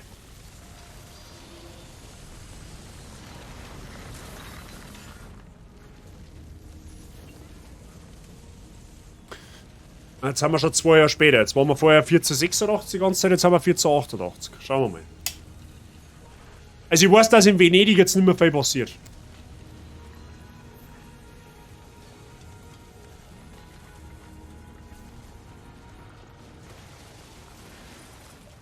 Da bist du ja, Ezio. Warum so ernsthaft? Ich habe Geburtstag. Wirklich? Meinen herzlichen Glückwunsch. Wie schön. Ach ja? Es ist über 10 Jahre her, dass ich sah, wie mein Vater und meine Brüder starben. 10 Jahre auf der Jagd nach den Schuldigen. Nun stehe ich so kurz davor. Aber erkenne immer noch nicht, was das alles sollte. Du magst es nicht erkennen, Ezio, aber dank deiner Taten ist es jetzt hier besser. Basta. Schau hier. Ich habe ein Geburtstagsgeschenk. Das Schiffsmanifest des Arsenale. Vom Tag seiner Abreise. Das Schiff nach Zypern? Ist das dein Ernst? Und rat mal, wann es wiederkommen soll. Morgen. Ezio, Leonardo, du bist zurück? seit eben. Ich muss mit dir reden. Sofort. Geht schon. Habt Spaß, Jungs. Das sollte sich besser lohnen. Oh, kein Zweifel. Komm mit mir. Bleib nah. Diese letzten beiden Kodexseiten. Ich studierte immer die Kopien. Ich weiß nicht, warum ich es nicht früher bemerkte. Aber als ich sie zusammenfügte, sah ich, dass die Markierungen einen Sinn ergaben. Hier. Der Prophet wird erscheinen, wenn das zweite Stück in die schwimmende Stadt gebracht wird. Prophet. Nur der Prophet kann sie öffnen. 2 Edensplitter. Was sagst du da? Ezio, was ist los? Wir kennen uns nun schon lange, Leonardo. Wenn ich dir nicht trauen kann, dann keinem. Mein Onkel Mario sprach vor langer Zeit davon. Eine Prophezeiung, versteckt im Kodex. Eine Spur zu einer alten Gruft, wo etwas sehr Mächtiges ist. Grandioso. Aber wenn ihr diese Seiten von den Barbarigo habt, dann wissen sie vielleicht auch von dieser Gruft. Das ist nicht gut. Wartet. Und wenn sie das Schiff deshalb nach Zypern gesandt haben, um den Edensplitter zu finden und ihn nach Venedig zu bringen? Wenn das zweite Stück in die schwimmende Stadt gebracht wird. Erscheint der Prophet. Nur der Prophet kann die Gruft öffnen. Mein Gott! Als mein Onkel mir von dem Kodex erzählte, war ich zu jung, zu dumm, um mir vorzustellen, dass es mehr ist als nur die Fantasie eines alten Mannes. Aber jetzt weiß ich es. Der Mord an Mocenico. Der an den Medici. Meinem Vater, meinen Brüdern. Alles Teil des Plans. Um die Gruft zu finden. Der Spanier. Rodrigo Borgia. Das Boot aus Zypern kommt morgen. Ich werde da sein, um es zu empfangen. Viel Glück, mein Freund. Ja, haben wir ein bisschen was erfahren. Ist eigentlich krass, dass wir zu dem Zeitpunkt des Spiels schon 10 Jahre unterwegs sind. Und, kleiner Fun-Fact am Rande, das werden wir aber nachher ohnehin nur sehen, der Ezio ist offiziell noch kein Assassine. Er ist noch kein Teil der Bruderschaft. Noch nicht.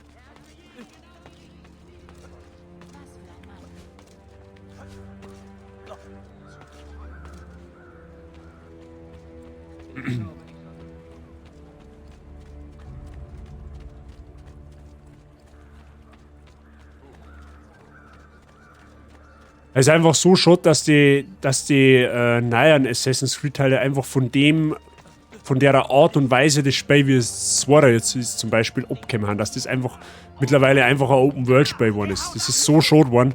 Das war viel besser gewesen, wenn sie es linear gehalten hätten. So. Aber müssen wir da rein, okay.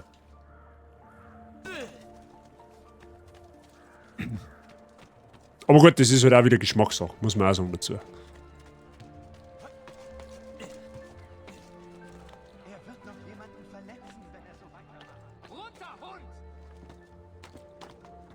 Nö, machen wir nicht runtergehen. Zupf dich. Geh du doch runter.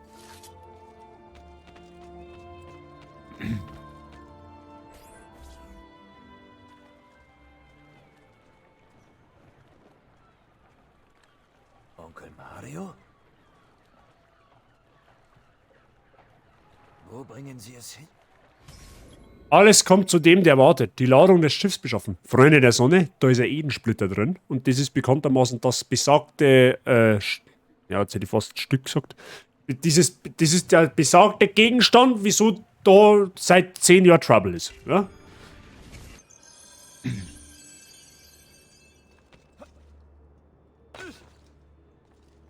So, den müssen wir jetzt natürlich wieder mal verfolgen. Ist auch klar.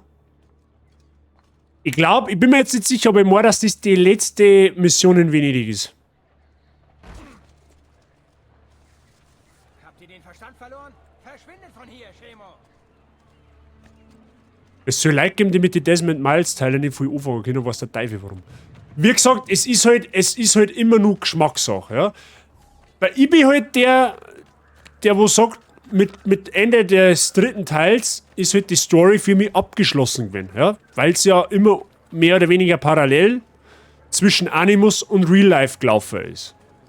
Also sprich die Handlung vom Desmond Miles und die Handlung, die im Animus, die im Endeffekt dazu führt, was in der echten Welt im Endeffekt passiert. Ja? Und nach Ende des 3. Teils, das war jetzt mehr Dusel, wie verstanden, war das für mich einfach fertig erzählt. Deswegen hat man die anderen Teile, außer Unity, auch nicht mehr geholt. Was müssen wir jetzt da tun? So, das ist er da oben. Ist er behindert oder was?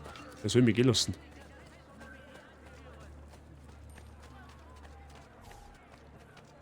Das Glück bleibt unser. Was haben wir denn da? Auf Befehl des Gottes! Ich bin ein Glücksfall. Alle Tauben zum Freiwild erklärt worden. Den eifrigsten Jägern unter euch bieten wir bei Abgabe von... Ach, nehmen wir mal die Hanseln da mit, dass wir uns da mal ein wenig verstecken können, wenn es ist.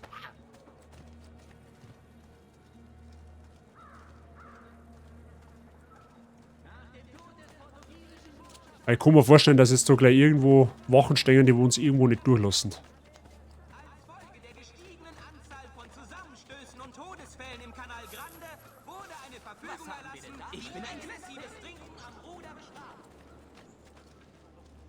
Ah, da hupst du um mit, tatsächlich. Ah, 6. Ich hab so gewusst, dass du...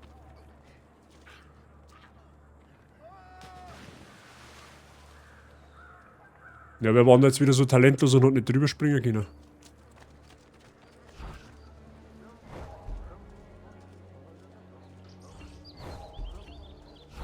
Gut, los.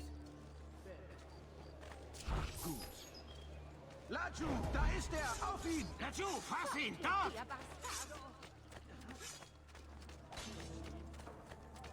Wow! Da hätte ich fast eine eigene nehmen.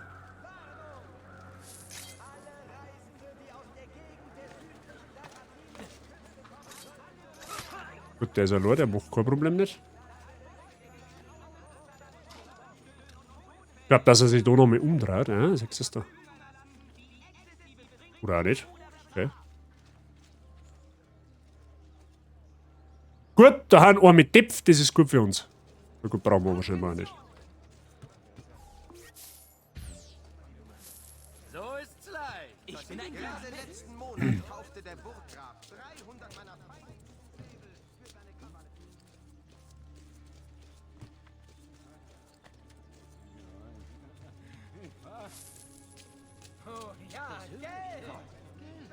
Also so viele Musikanten wie da in der Stadt umeinander laufen, die passt auf kein Festival nicht. Das kannst du vergessen.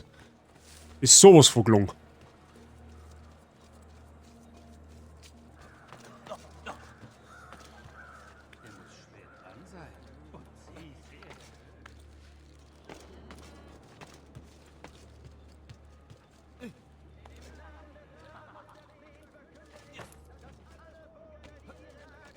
Der kann sich teleportieren. Ja, der hat beim Son Goku Unterricht genommen.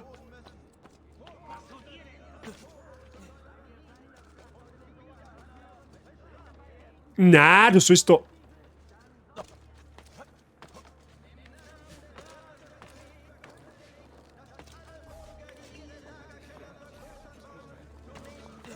Oh, jetzt darf ich aber mit Füßen wegen den Händen nicht mehr, weil sonst.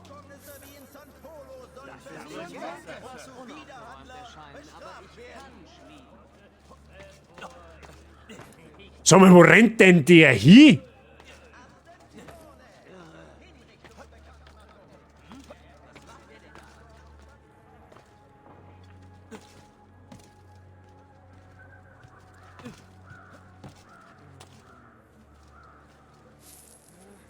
Kommt jetzt noch irgendwer reinrennt?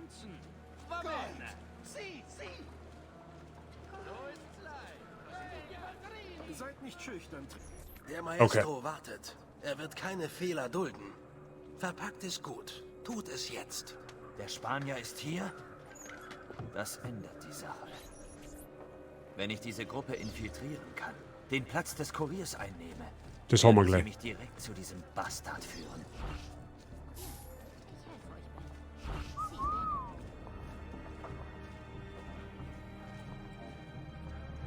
Ja, hallo! Ein wenig schneller!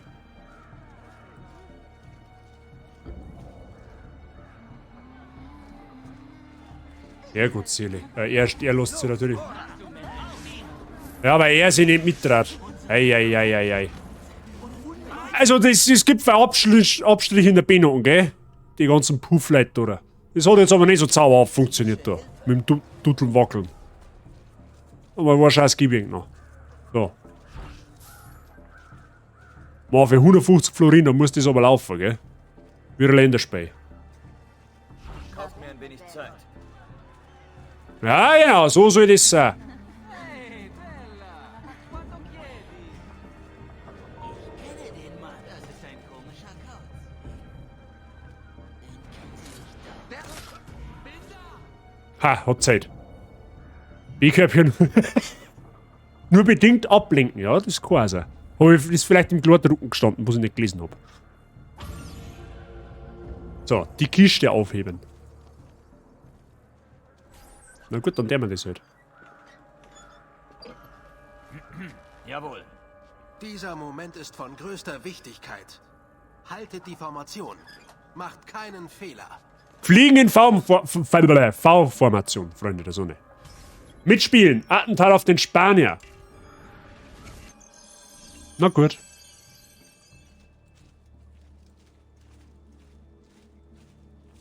Hauptsache das Fleischermesser schaut aus. Das ist gut. Allein das müsste doch eigentlich auffallen, dass ich ganz andere Waffen habe, wie der Rest von der Bande. Ne? Das ist ja schon ein wenig seltsam.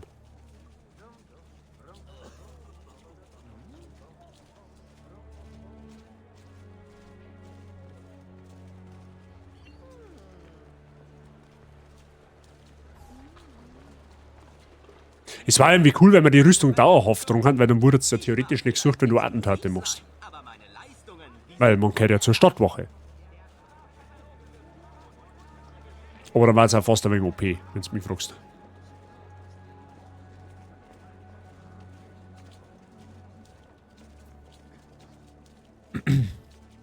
Ich glaube, dass man sogar desynchronisiert, wenn man irgendwie die, wenn man jetzt da den Idioten da, ja genau, die Idioten da mit einer Holzkisten da. Wenn man die anrempelt, dann lässt man Kisten fallen, dann desynchronisiert man sogar. Möchte es aber jetzt auch nicht ausprobieren, ehrlich gesagt.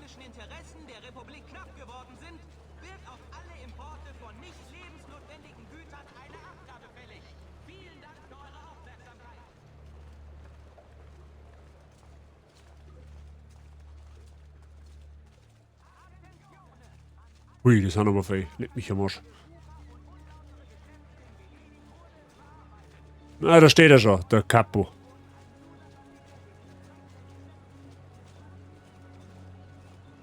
Irgendwie schaut er ein wenig aus wie der Vader. Ihr habt es wirklich? Und keine Verfolger? Absolut. Alles ist perfekt gelaufen. Wir haben eure Befehle genauestens befolgt. Die Mission in Zypern war schwierig.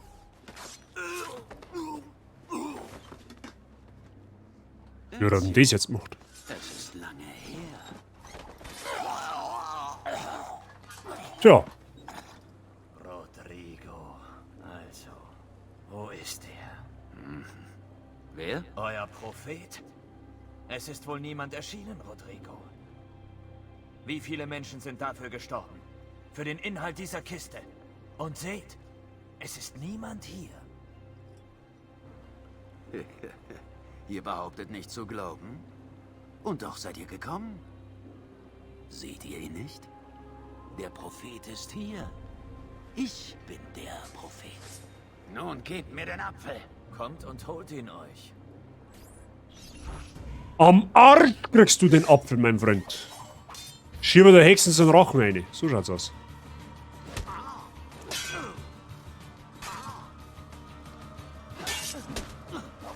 Da nehmen wir natürlich wieder das meinungsverstärkende Fleischermesser. Ja, mehr Metzgern ist mehr gut.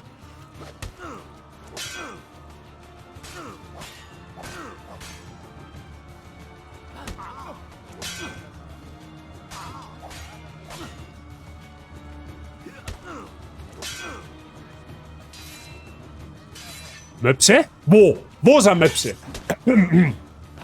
Ja.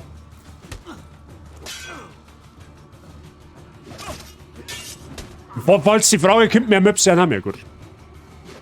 Hab ich nicht gesagt. Wir sind anständig.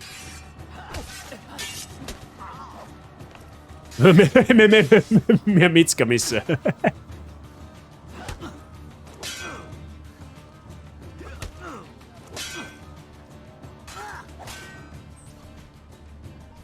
Ist das alles, was ihr habt? Wo ist der Rest eurer Leute? Welche Leute? Ihr habt wirklich keine Ahnung, was? Wache! Du glaubst jetzt, Enker Forschungstruppen da kann jetzt da was ausrichten, oder was?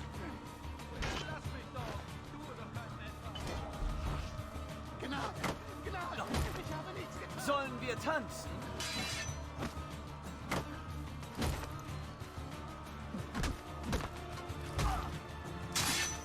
Nächstes da.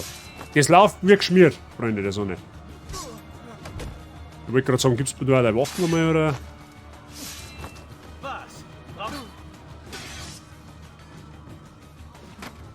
Ah, den kannst du ja logischerweise nicht entwaffnen, das ist mir jetzt fast klar gewesen.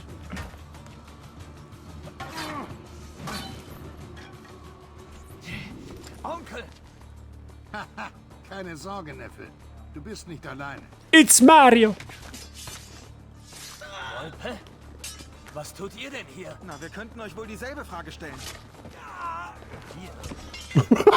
Okay, so ein Schwert im Schädel. Bruder. Lass Borgia nicht mit der Kiste entkommen.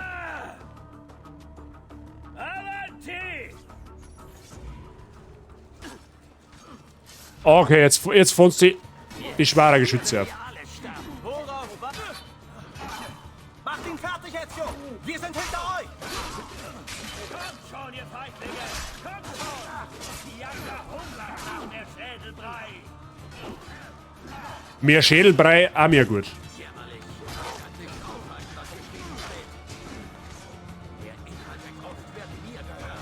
Hey, so gut bin ich auch wieder. Schaut, meine Freunde. Unser Ezio ist ein echter Krieger geworden. Oh, was davor? Ja.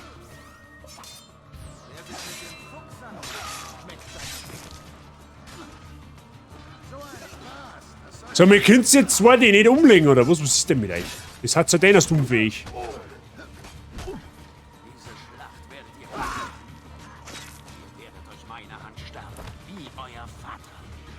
Im Brotherhood ist voll geil, weil da kannst du die Axt einfach werfen. Ah, jetzt so ein Meinungsverstärker, da gehst her. Hau der Birnsütze.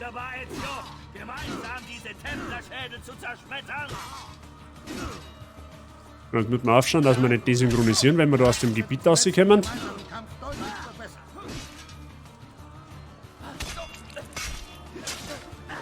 Ja, ein ganz schön zager Hund. Wir sollten das häufiger tun.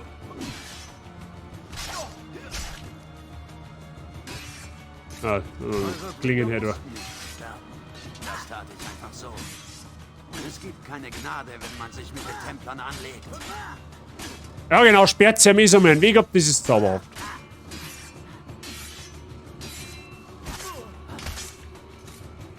Irgendwie macht aber sein Schwert da fast keinen Schaden, Dennis.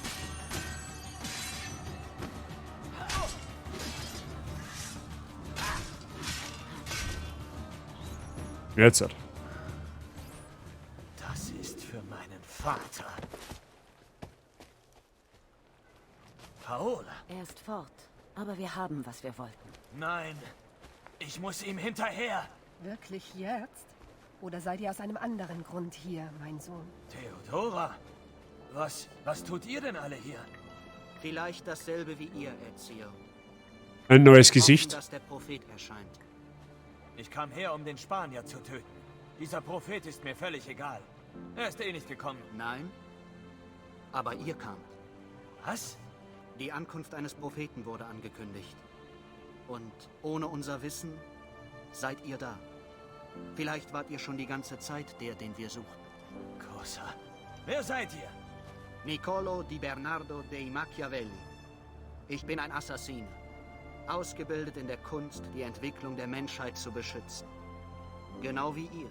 Und alle anderen hier. Ihr seid alle Assassinen? Ja! Paola. Volpe.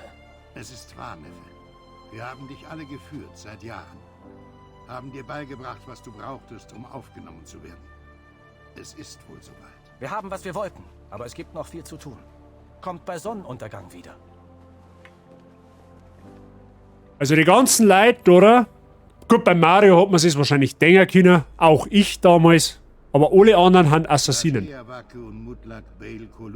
Und das ist jetzt die Aufnahmezeremonie. Die unsere Vorfahren sprachen, welche die Basis unseres Credos bilden. Wo andere blindlings der Wahrheit folgen, bedenket. Nichts ist wahr. Wo andere begrenzt sind, von Moral oder Gesetz, bedenket. Alles ist erlaubt. Wir arbeiten im Dunkel, um dem Licht zu dienen. Wir sind Assassinen. Nichts ist wahr. Alles ist erlaubt. Es wird Zeit, Ezio. In diesen modernen Zeiten nehmen wir vieles nicht mehr so wörtlich. Aber unser Siegel ist immer noch permanent. Bist du bereit, dich uns anzuschließen? Das bin ich. Das tut nur kurz weh, Bruder. Wie so viele Dinge.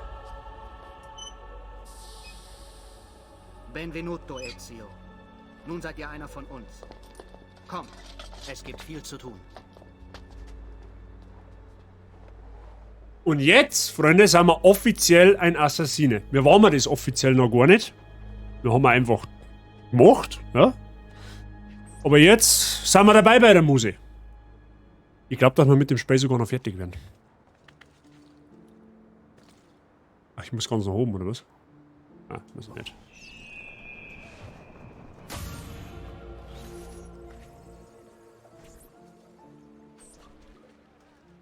Ja! Jeden Apfel erhalten. Venezianischen Umhang kriegen wir auch noch. Zauberhaft.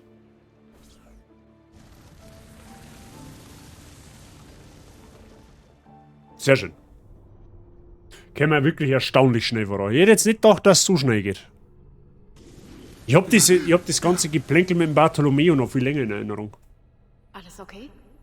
Besser aufhören? Nein, ich muss zurück. Sofort.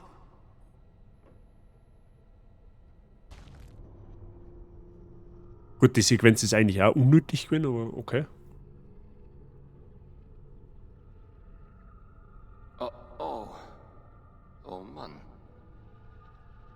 Sean? Aber klar. Wie konnte ich das vergessen? Willst du uns nicht einweihen? Rodrigo Borgia wurde 1492 zum Papst gewählt. Das bedeutet, dass Ezios größter Feind nun auch der mächtigste Mann Italiens ist. Wollt immer schon in den Vatikan. Dann hast du Glück, Desmond. Freu dich. Genau da führt deine Reise hin. Also. Soll ich gleich was dazu?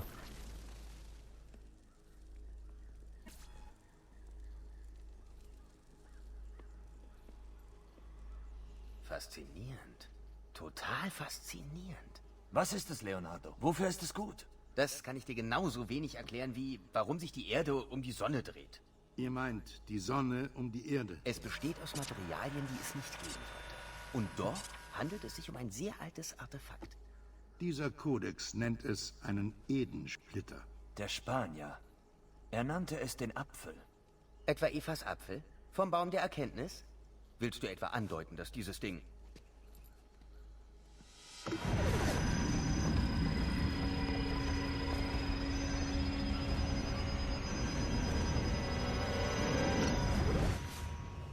Das kommt, by the way, nur der Ezio. Das darf niemals in die falschen Hände gelangen. Schwächere Geister würden wahnsinnig. Kein Zweifel, dass der Spanier alles tun wird, um es zurückzubekommen. Ezio, nutzt alles, das wir euch beibrachten, um es zu beschützen. Bring es nach Forli. Die Zitadelle hat eine Mauer, wird von Kanonen beschützt und eine Verbündete kontrolliert sie. Wer ist diese Verbündete? Ihr Name lautet Katharina Sforza. Was ihr nicht sagt. Ich glaube, diese Mission wird mir gefallen. Dank dir für alles, mein ältester Freund.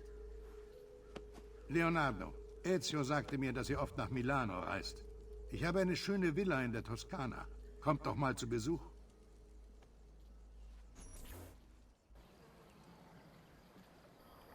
Aber den Schritt nach Romania weiß ich ehrlich gesagt gar nicht mehr. Achso, okay, das geht ja vor mir. Oh gut, okay.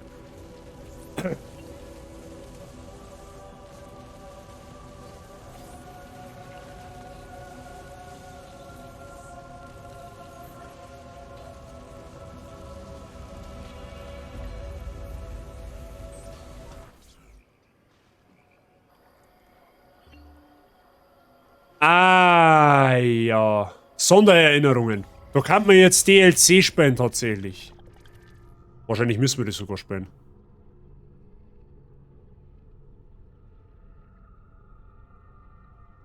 Reparierte Erinnerung. What?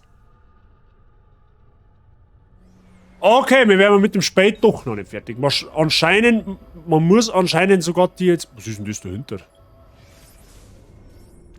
Das ist irgendwo... Ach so, da. Sondererinnerung? Reparierte Erinnerung. What? Warte mal, das ist gerade erklärt worden. Das muss man nochmal anschauen. Moment einmal.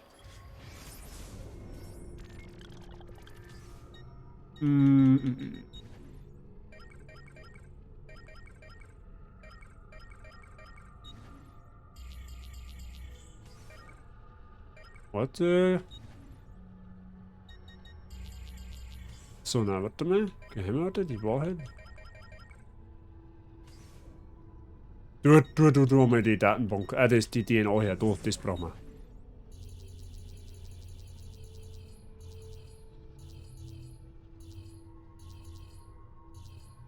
Trägerei. Attentat, Kurier, Schätze. Na, das brauchen wir nicht. Wo ist denn das jetzt?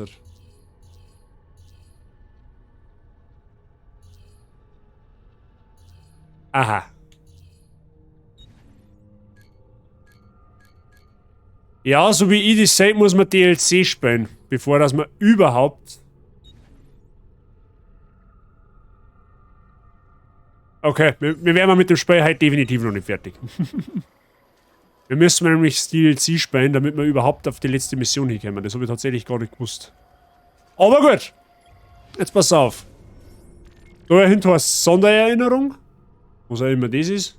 Und da heißt es reparierte Erinnerung. Was auch immer das ist. Aber machen wir halt die reparierte Erinnerung. Ah ja. Seht, wer da ist. Madonna. Schon beim ersten Treffen hielt ich euch für etwas Besonderes. Aber ein Assassine? Ein warmes Willkommen. Katharina und Machiavelli nach Vorlieb bringen. Ja, wie jetzt? Doch nicht DLC oder was? Geht mit mir, Caro. Ihr werdet Forli lieben. Die Kanonen in unserer Zitadelle alleine stehen 100 Jahre hier. Das Artefakt wird hier sehr sicher sein. Vergebt mir, aber ich hörte noch nie von einer Frau, die ihre eigene Stadt beherrscht. Das ist sehr beeindruckend. Nun, einst gehörte sie natürlich meinem Mann. Er starb. Oh, das tut mir leid. Ach wo, ich ließ ihn töten. Oh. Schön. Wir fanden heraus, dass Girolamo Riario für die Templer arbeitete. Er fertigte eine Karte der Standorte der verbleibenden Codex-Seiten an. Ich hab den verdammten Hurensohn eh nie gemocht. Er war ein schlechter Vater. Langweilig im Bett. Und überhaupt unausstehlich. Schau. Oh nein. Alles klar. Der ist direkt.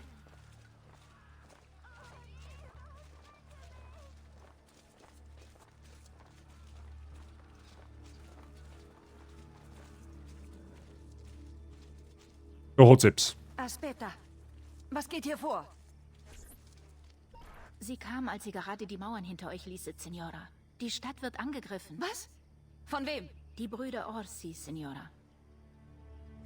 Ach, verdammt nochmal. Stimmt, da war was mit den Orsis. Die Kanaillen, die ich für meinen Ehemann anheuerte. Das muss der Spanier sein. Die Orsi haben einen Horizont, der nicht über ihre Börse hinausreicht. Aber woher konnte er wissen, wohin wir den Apfel bringen, bevor wir es wussten? Sie sind nicht wegen des Apfels hier, Ezio. Sie wollen Riarios Karte. Ach, hört mir auf mit der Karte, Nicolo. Meine Kinder sind da drin. Oh, porco demonio. Okay.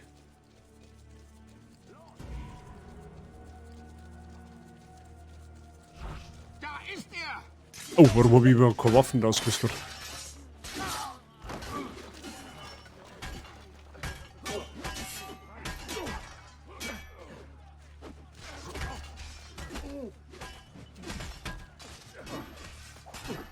Hey, greifen der mal auf. Ach, da können wir. Ach so, da können wir zu mir. I see, okay.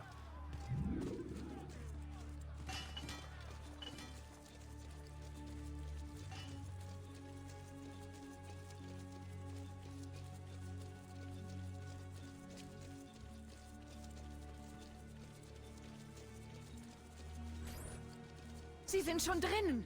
Niederträchtige Bastarde. Gibt es noch einen anderen Weg hinein? Aspetta. Vielleicht ja. Es gibt einen alten Tunnel unter der Westmauer, direkt vom Kanal. Bene. Ich bin sofort zurück. Hey, ihr! Ja, ich spreche mit euch, ihr rückgratlosen Hunde. Ihr besetzt meine Stadt, mein Heim.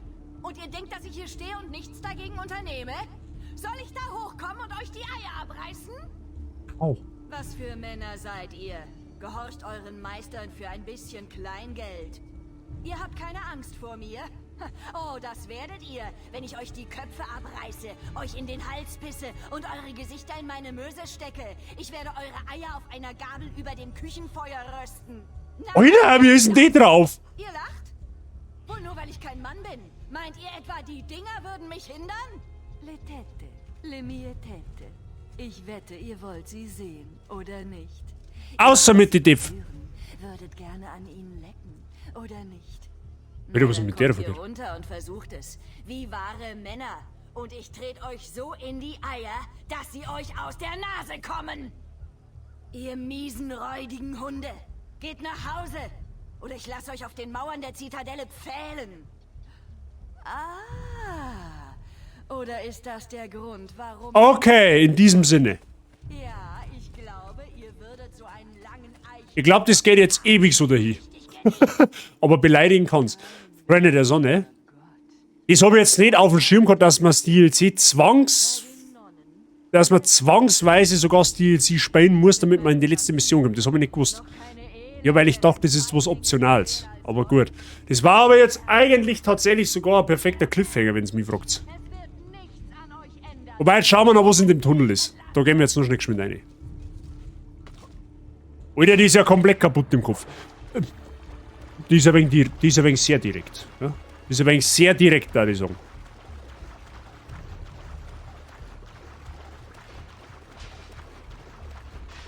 So, irgendwo gibt es da einen Tunnel. Kannst du... What? So, da muss man wieder aufschauen, wer zu uns gehört. Also, ich kann meine eigenen Verbündeten sowieso nicht umbringen, abgesehen davon.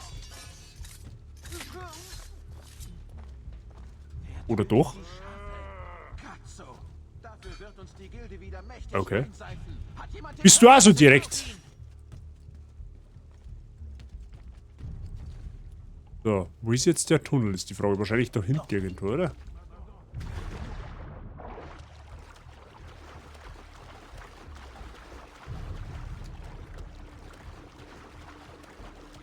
Aha.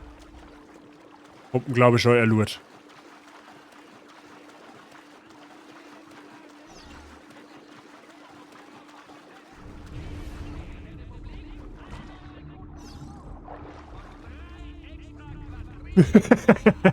Billinger, überleg dir deine Worte gut. Sonst macht die Kattel genauso zur Sau wie die Katharina Sforza. So, Freunde. Wir haben da jetzt auf alle Fälle herin. So wie ich das sage. Das heißt, jetzt pass auf, wo müssen wir hin? Wir müssen da hinterher. Ja, wahrscheinlich aufs Tor hier. Ja, okay. Wir müssen aufs Tor hier, offensichtlich. Ich weiß jetzt nicht ganz, ich weiß eigentlich gar nicht, wie lange das geht. Ich habe das DLC tatsächlich schon mal gespielt, aber das ist auch schon gefühlt 23 Jahre her. Ich meine, dass das nicht ganz so extrem lang geht, ja, aber es darf sich eigentlich direkt gut anbieten, weil dann kann ich beim nächsten Mal, nächste Woche noch einen Stream sauber füllen damit. Weil die letzte Mission, die wo dann in Rom ist, die dauert auch nicht so lang, das ist ungefähr eine halbe Stunde. Mit dem kriege ich dann zumindest noch ein bisschen was einzwickt. Ja. Das ist eigentlich, glaube ich, sogar ganz gut oder so. Ja. In diesem Sinne, glaube ich, ist nicht verkehrt, wenn wir ihm da für heute einen Cut setzen. Ja. Ist das in Ordnung? Ja, weil dann kriegen wir nämlich nächste Woche noch einen Stream schön sauber gefüllt. Das heißt, komplett gefüllt wahrscheinlich auch wieder nicht, aber immerhin ein wenig, ich kann dann immerhin ein wenig lang Content noch machen, was das Assassin's Creed angeht. Weil allein nur Rom auf einen Stream aber zum Breher, das ist halt auch irgendwie meh, wenn es mich fragt. Und so haben wir halt noch ein bisschen was hängen bleibt, tatsächlich. Da gibt es noch ein DLC, es gibt 2 insgesamt, das andere ist aber in Florenz und hat auch gar nichts mit der Handlung zum Tor, glaube ich. Ich bin mir sogar relativ sicher, dass das nicht zwangsweise notwendig ist, dass man das für die Endmission braucht. Wenn doch, dann beschäftigt uns Assassin's Creed 2 vielleicht doch noch ein wenig länger. Das weiß ich eben jetzt nicht. Also ich hätte jetzt auch nicht damit gerechnet, dass uns, wie gesagt, das DLC in Forli zwangsweise aufgebrummt wird, dass man das spielen muss, dass man in die Endmission kommt. Aber gut, wenn es so ist, dann nehmen wir es halt mit. Mein Gott, das hilft ja nicht. So. Wie schauen wir den jetzt aus? Jetzt muss ich mal schauen. Was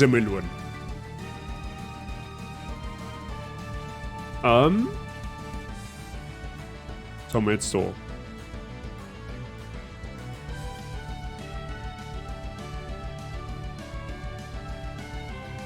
Okay.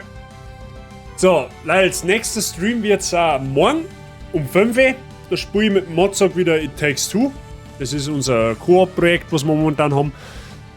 Die einen sagen, wir wären da morgen fertig, die anderen sagen, wir brauchen noch mindestens 2 Streams dafür.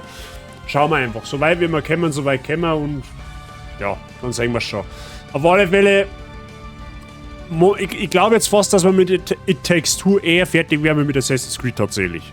Also ich hätte jetzt eigentlich doch gehabt, wir wären da heute noch fertig damit, aber wie schon gesagt, DLCs scheinbar notwendig dafür, was ich nicht gewusst habe.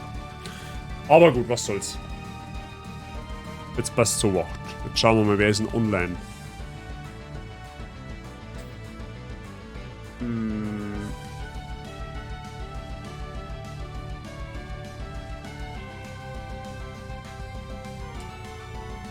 Let me see.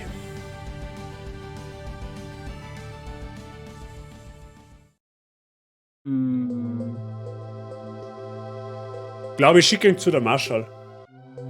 Die hat mir gestern auch einen Raid mehr oder weniger, ja, vorgeschlagen. Das gestern die... jetzt weiß ich den Namen nicht mehr. Warte mal, das ist jetzt peinlich. Haben wir gleich. Die Purple Dragon, der Marshall hat gesagt, Purple Dragon sollte mich raiden, deswegen meine ich, gehen wir da heute ein bisschen Support ein wenig zurück. Genau. Die spielt The Dark Occult, das ist ein Horrorspiel. Ich war vorher kurz bei ihrem Stream drin, bevor ich angefangen habe tatsächlich. Kommt aus Österreich, ist auch eine brutal sympathische Frau. Schaut da gerne mal vorbei, lasst gerne mal ein Following da, wer es noch nicht da hat. Genau, ansonsten, merci fürs Zuschauen. Hat mich gefreut, dass ihr wieder dabei wart. Wie gesagt, nächster Stream morgen um 5 Uhr, It Takes Two. In dem Sinne noch einen schönen Dienstagabend. Bleibt sauber, bleibt vor allem gesund. Genau, viel Spaß bei der Marschall. Habe die ich bin für heute raus. Wir sehen uns dann morgen wieder. Red Command ist im Chat. Für Subs und für Non-Subs. Probieren bei der Marschall einfügen und dann passt die ganze Geschichte. Ja? In diesem Sinne, macht es gut, bis morgen. Habe die euch. Für gut. Bis morgen.